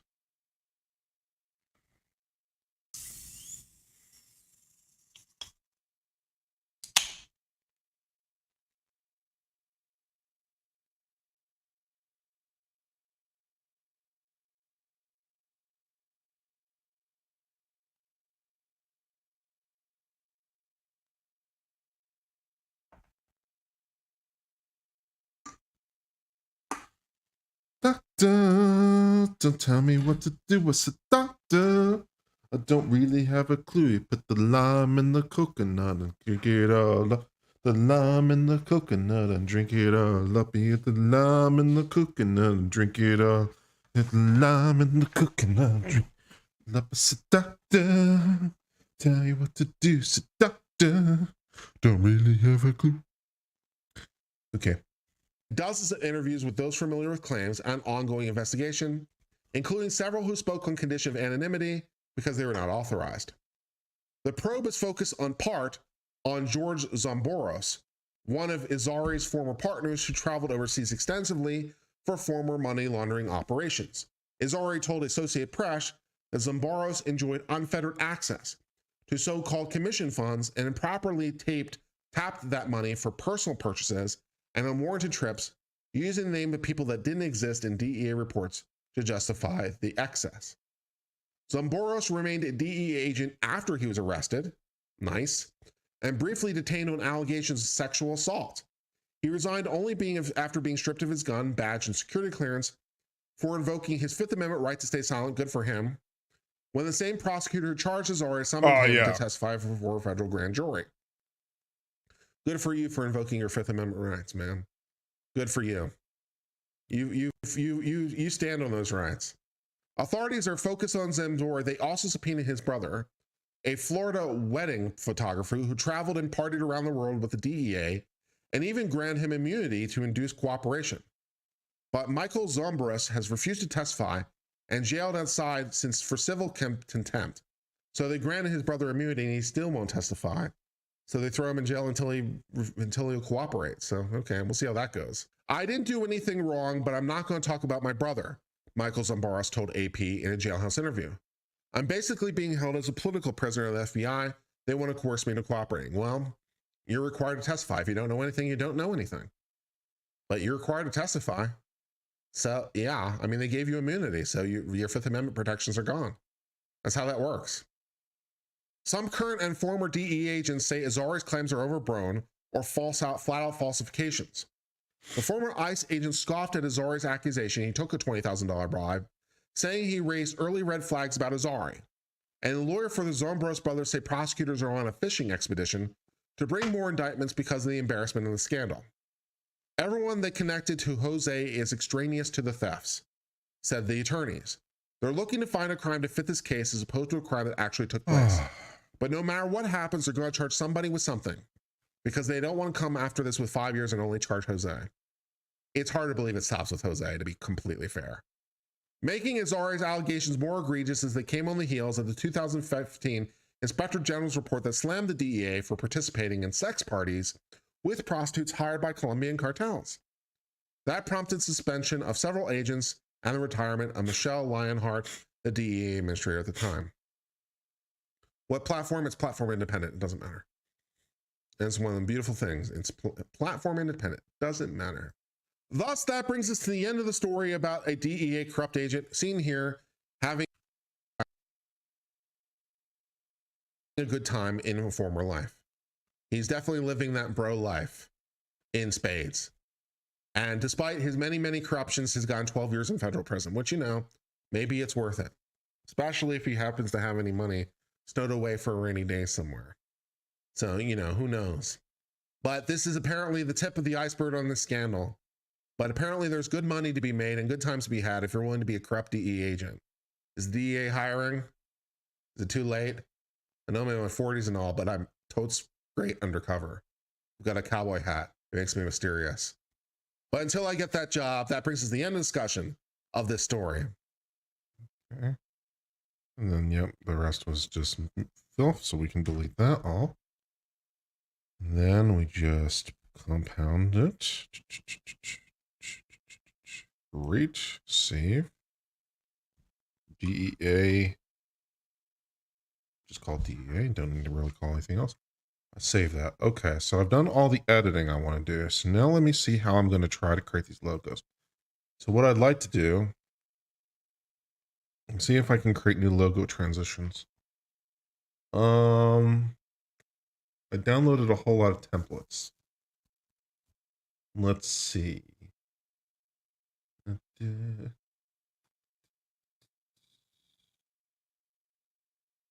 Okay, blockbuster, third, campaign titles, colorful channel. Oh, logo reveal pack. All right, let's see what this is. Oh my god, I don't know how to install this. Help.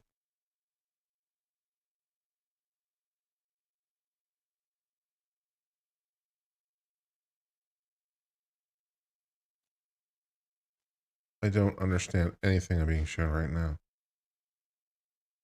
I'm watching a video that tries to explain it to me.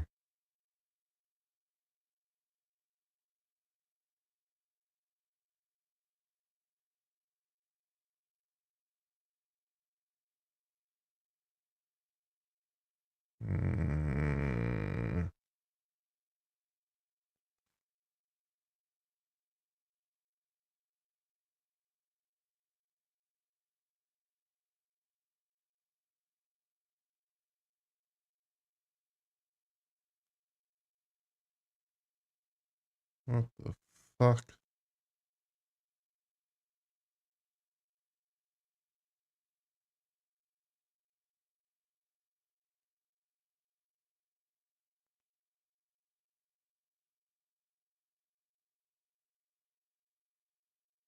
Okay. Wow, this is really...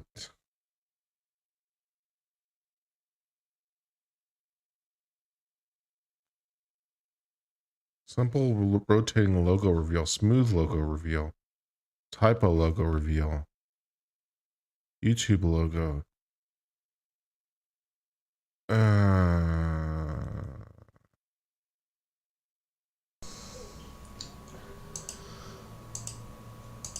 And hi, in this tutorial I'm going to show you how to customize this intro. First we need to restore this project archive, and it's located here, and let's just open it and double click, and you have it here. Alright, and here you can customize some colors like this, or like this, or let's just make it green.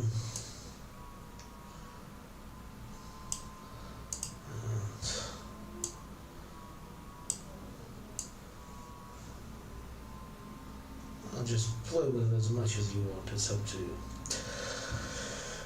And what else we have here is our solid color, and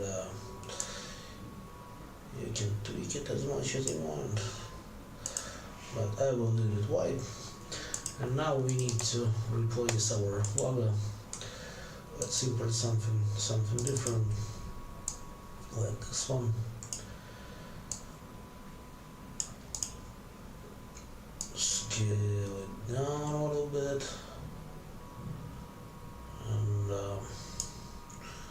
change its position probably, something like this. And we don't need this anymore, and let's change our tagline to something like this.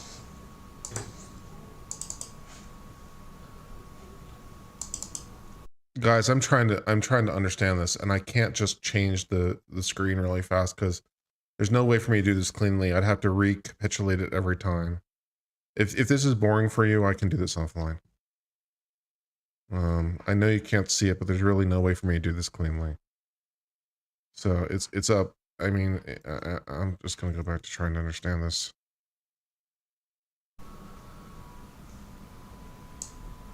And there you have it. Everything works just fine. And that's basically all. Thanks for watching, and thanks for buying. That didn't help.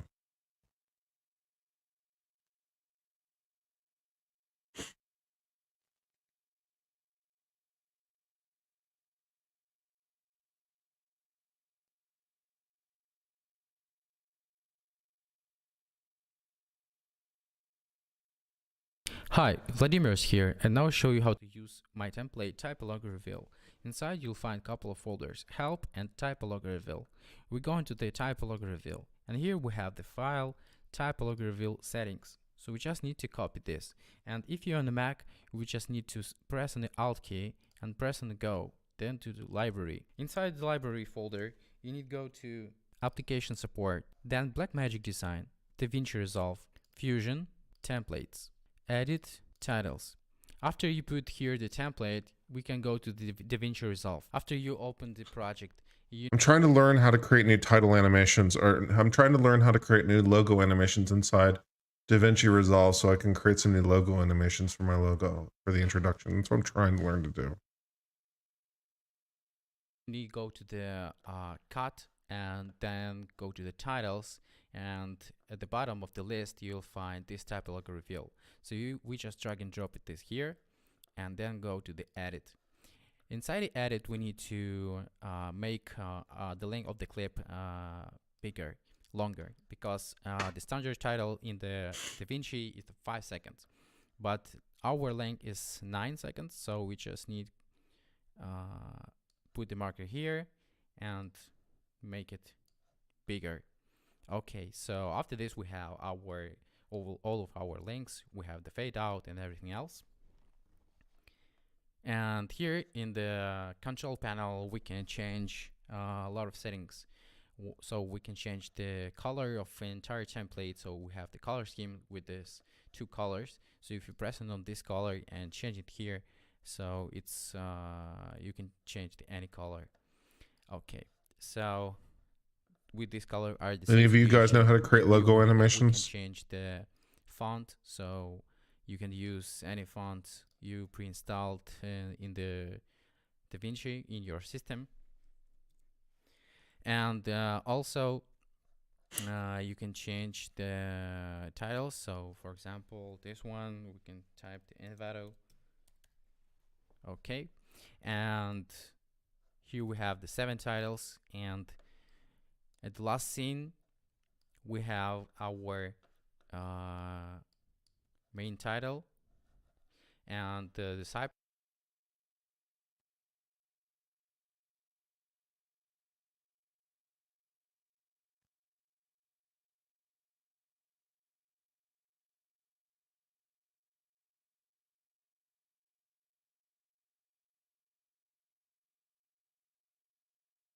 Create new project, add timeline. Drag macro file to fuse, drag and connect your logo. I don't understand what these means.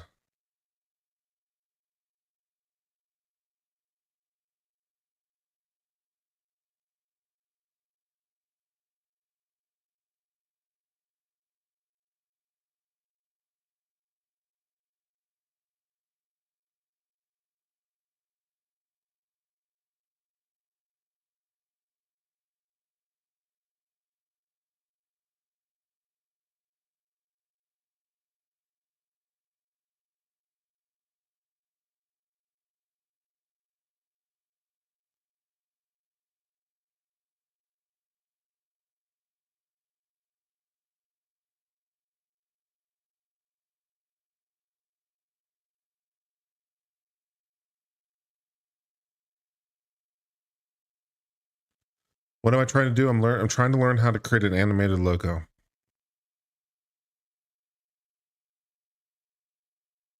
Trying to animate a logo. Trying to create a couple different animations of a logo.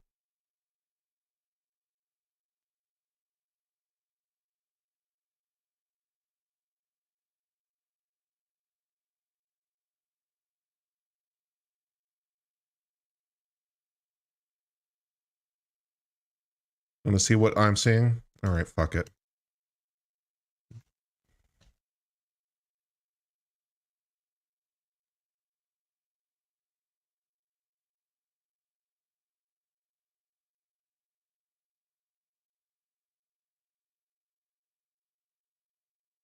For today's story, we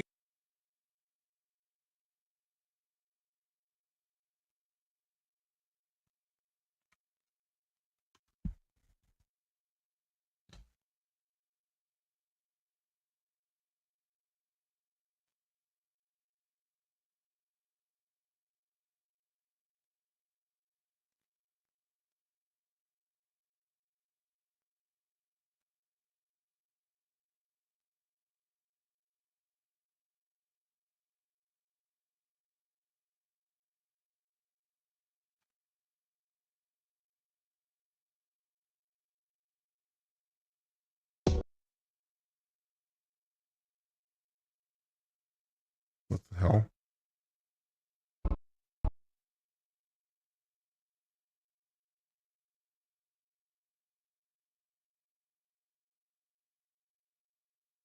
What the fuck?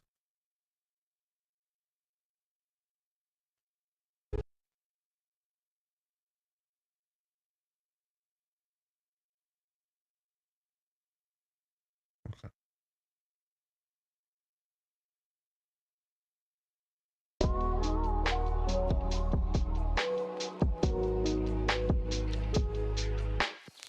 For today's story, we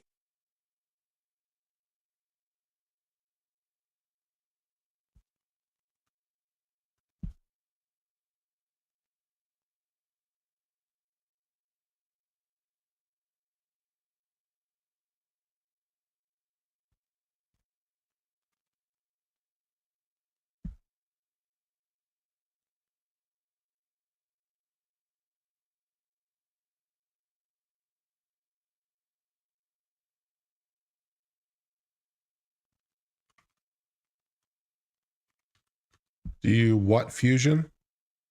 I don't know what that means. Do I what fusion? What does that mean? Do I what fusion?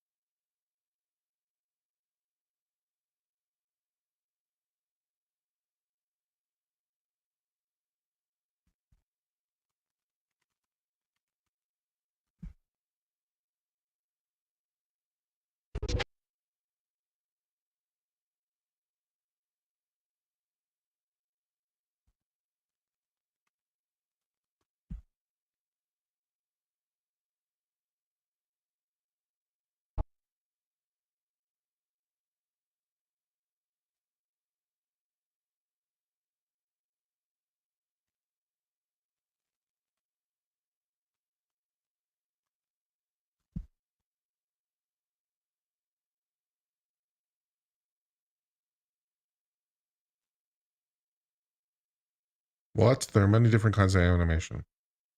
I don't understand your question.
You said you want logo animation, which you just did. There's others.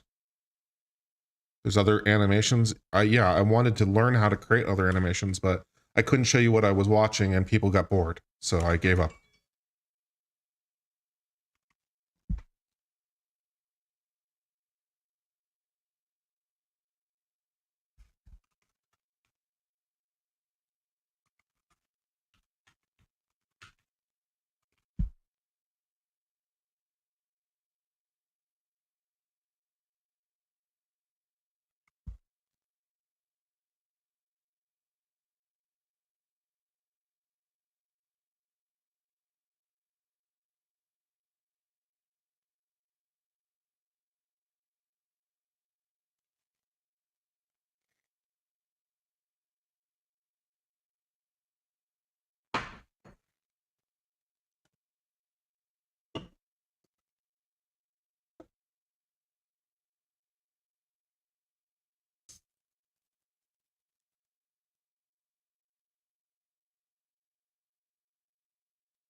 All right, so this is going to take just 9 minutes to render. Just make sure that it finishes up. So I don't really have anything more to do physically.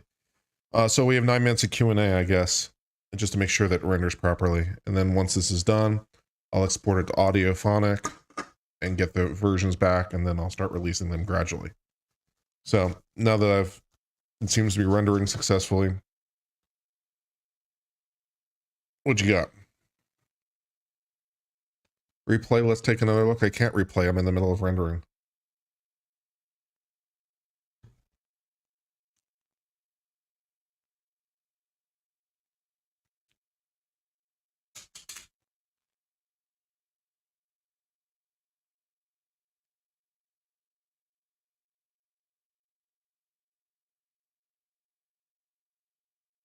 Rendering at 270 frames a second, which is very nice.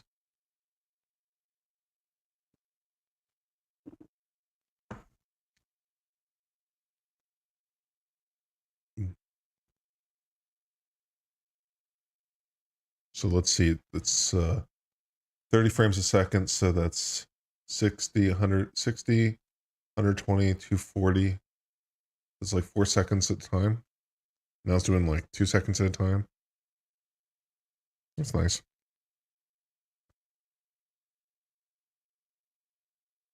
Under 72. Yeah, we're doing good numbers.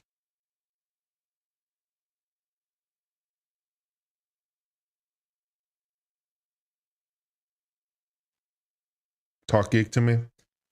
Yeah, so now that I've done all the edits, right? So I've done all the edits and I added the intro, the same intro to all of them.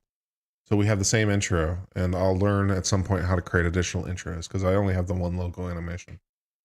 So I'll try to at some point learn how to create additional logo animations so that I can mix it up in future videos. But yeah, now we're just rendering out the videos now that I've edited them out. And then as soon as this is done, I'll send all the videos that are done to Audiophonic, and it'll have finished versions in 5 minutes. Very fast. And then I'll have 8 videos that I did. I'll have 8 videos that are ready to go, ready to post. So it's always nice to have some in reserve so you have stuff to release. In case you don't have a live that day or something.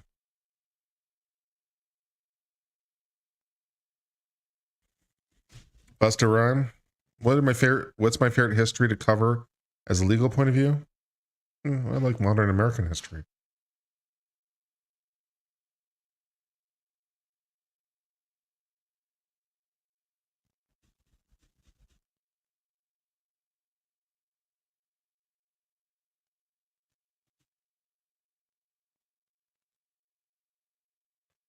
It's lovely to get inside what you do, makes you see the hard work and dedication. Yeah. So in the last batch, we did 8 stories. So we have 8 stories that are edited and ready to go. You know, so every couple of days I record something and then I have a couple of days worth of content. Have I already decided on the thumbnails? No, I have not. Some of you guys helped in creation of thumbnails. And if you want to give it more work, you're more than welcome to keep giving it a shot. I have not decided on the thumbnails. I usually create them as I go. I usually create them every time when I'm posting a story. So feel free to try creating with some more, give it another shot.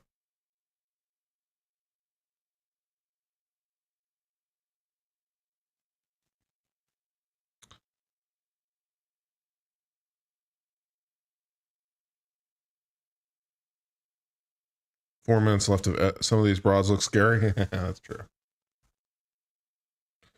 Yeah, so it's rendering out to 30 frames a second and the YouTube format. Masonic history, the Masons.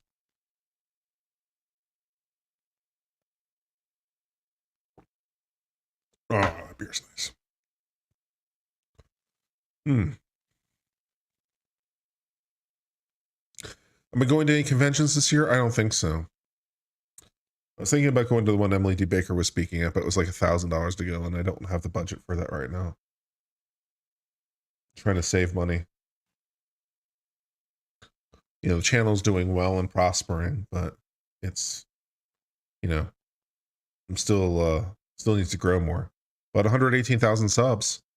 With a little bit of luck, I might hit 125 by the end of the year. Maybe. That's pretty cool.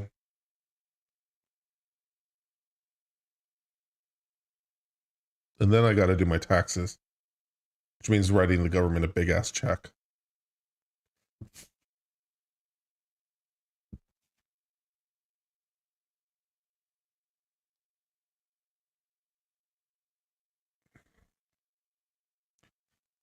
Because YouTube doesn't take out withholdings. So I got to write the government a check for the entire year.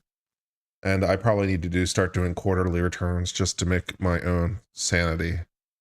So I'll probably start doing my taxes 4 times a year. Would I go to Matsuri? I went to Matsuri last year. I was at Matsuri. I met a lot of people at Matsuri. It was really, really cool. I'll definitely go again.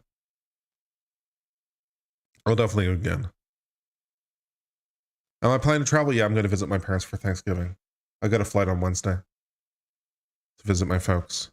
So you'll see me doing some broadcasts from their home with my travel setup.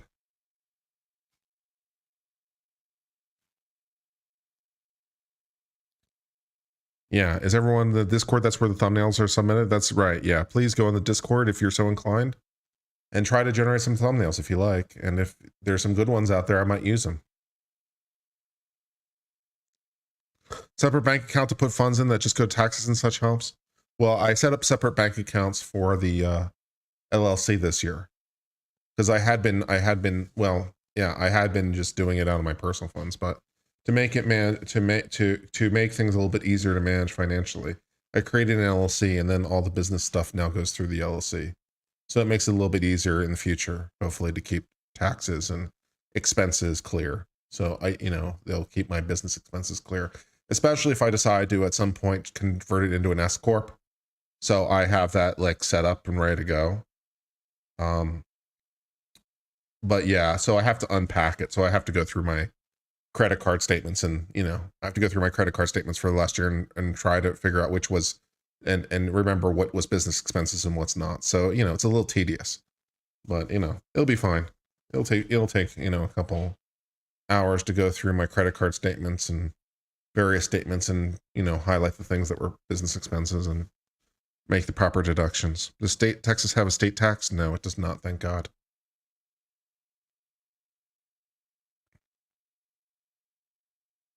And my sibling, last I heard, my brother is coming.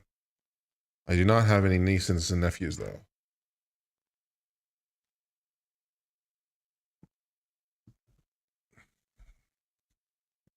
But yeah, I'm going to flight on Wednesday to go see my folks. One-way ticket right now. I'll book return packages at some other time. So I'll probably be up there for like a week or 10 days or something. I'll take my laptop. I'll take my my 4K webcam. I'll take my lavalier mic.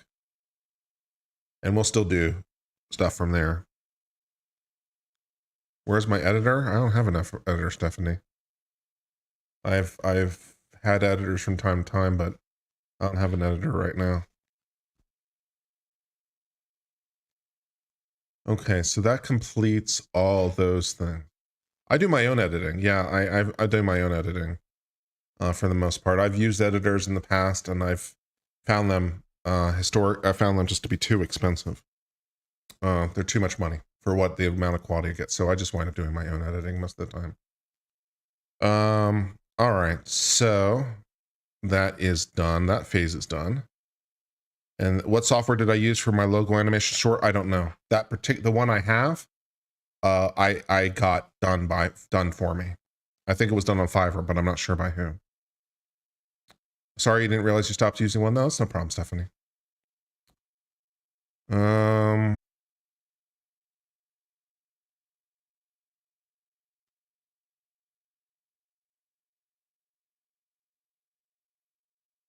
Okay, we're back. Yeah, sorry about that. OBS crashed for some reason. That doesn't happen very often, but sorry about that. So as I was saying, when you guys, when I lost you guys for a second, we've created all the edited videos. We create all the edits. we added the standard logo transformation. So the next thing to do is to run them through the audio processing. It's the last step I always do, is to run them for audio processing. And the tool I like is this web-based one called Audiophonic. And there's not really much to show you here, but I'll show it to you anyway. You know, here's this website in all of its glory, Allphonic or Allphonic. I'm not sure how you would pronounce that exactly, Allphonic. But, you know, here's the pricing for it. And you get 2 hours free per month. So if you don't need much, you can try it out or test it out. And then I signed up for a monthly package. And so I signed up for like, I don't know, $24 a month or something. Yeah, probably like 21 hours a month, because I do so much stuff. So I probably signed up for like this $24 a month package. But it does really, really good work. It does really, really good work. And so what I do is pretty simple. I'll just show it to you real fast. So what I want to do here is I want to create a new production. And okay, I'll accept all cookies. And then I have this little button over here, batch production, because I just created a whole bunch at once. So I have batch production, so I just click that. And then it says, okay, this allows you to start multiple productions once. There's presets. So I have this one just Kurt standard because I have it the way I want for like all of them. Right? File upload method is just file in this case. And so I just click on, you know, it also goes to HTTP or Google Drive. Just say which files I want. Then I go in there and I select what files I want. 1, 2, 3, 4, 5, 6, 7, 8. Perfect. That's what I want. Select those 8. Open. And you can see now it says choose files, 8 files. The 8 files I just selected. Say next. And it'll ask me if I want to change things. Do I want a title, track, output name? I don't want to change anything. But I could, and says, okay, you have 19 hours of credit. These following files are processed. Do you want to do that? Yes, I do. And so then it uploads them. And it just does its AI magic to set the audio levels. And that's what I do for all the edited videos.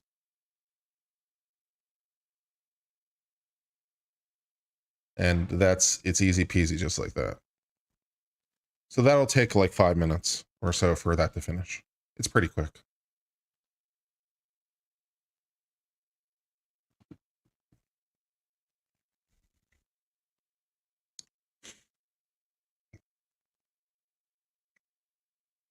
And I've been really, really pleased with the audio processing of Allphonic. So if it's like voice audio, and I think they also have music on there, but it might be something that works for you too.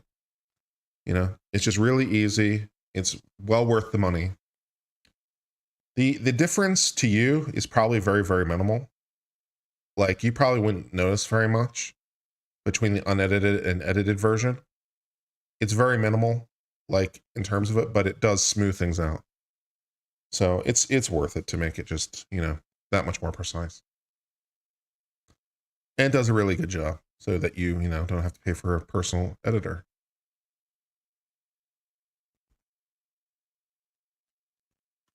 All right, let's see how that is going.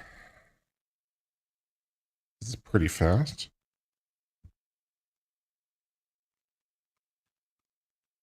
And in this case, I also set it up so that it uploads all the files as it's done to my Google Drive.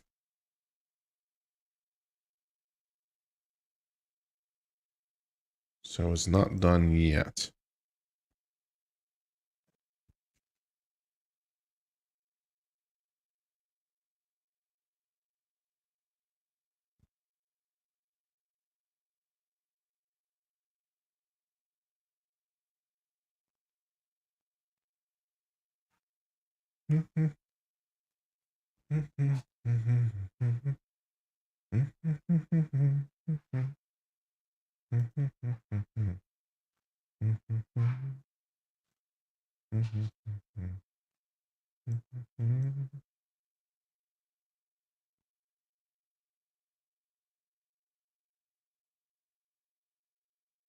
Okay.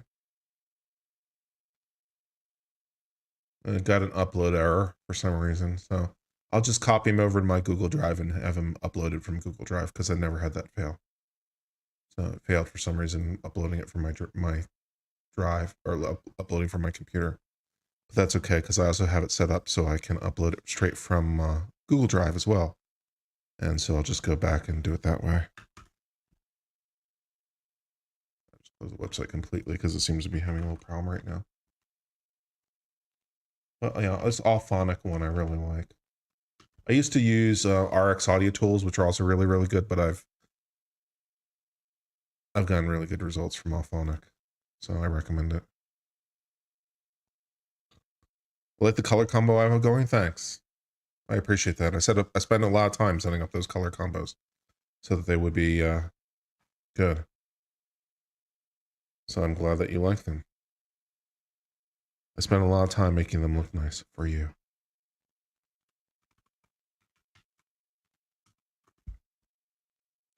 We had whole discussions about the color wheel and everything, remember? So it evens out all the audio levels, basically, in short.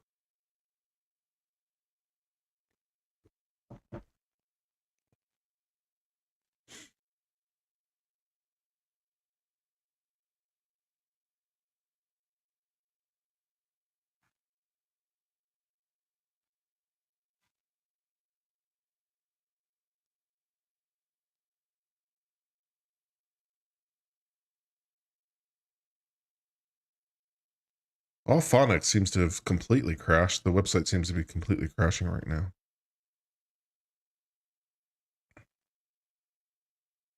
You remember that combo? Yes, see?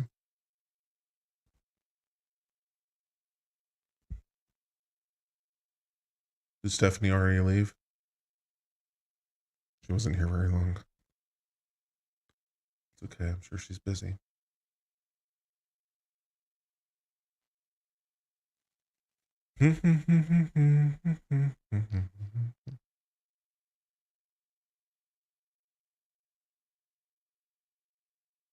Well, I was going to show you the process, but for some reason, Allphonic seems to have crashed completely. But you get the gist, right? You upload to Allphonic, it does its magic, it gives it back to you, and then you just upload it to YouTube. So I'll just do the remaining parts too. Not too much to see. I'm just going to show it to you all the way, but you got the gist, right? You upload to Allphonic, it gives it to you back. You then just download that to your computer, then upload it again to YouTube, and easy peasy, right? No problem. So I'll sign off for now because we accomplished what we needed to do. But we got our editing done, which is what we wanted to do. That was the goal. You guys have kept me company as we did it, and I appreciate that. We will be on tomorrow afternoon with an oral Supreme Court React. We are going to be doing the Native American adoption case at the U.S. Supreme Court. Really, really interesting. Dealing with Indian tribal rights and a special law that was created by Congress to prevent Native American children from being adopted outside of tribes, basically, in short. But it has had some interesting consequences, and it's being challenged on its constitutionality. So, and it's a 3-hour oral argument. So if you guys like that kind of thing, it's a 3-hour oral argument. It's a deep one. So it's like 3 hours, and that means more like 4 to 4.5 for us. So that means we got to do it in the day when I have energy. So probably tomorrow around 1-ish. I'll get back to you on the exact time. And as always, you remain free if you like to help create thumbnails in the Discord. I've really liked some of the creations you've done. They've been cool. So I really think that's been awesome, and I look forward to more creations in the future. I'm going to make every effort to try to use ones from the community if there's any ones that are good out there. I'm going to try to encourage more community participation. I think it'll be fun. Anyways, I'm going to sign off for now. I hope you've enjoyed this. The stream will be unlisted because, it's not really good for the channel in terms of watch time and stuff like that, but it's good for me. So, but it'll still be there if you really want to watch it back, I suppose. Until later, my friends, I hope all is well. Cheers, my friends, and goodbye.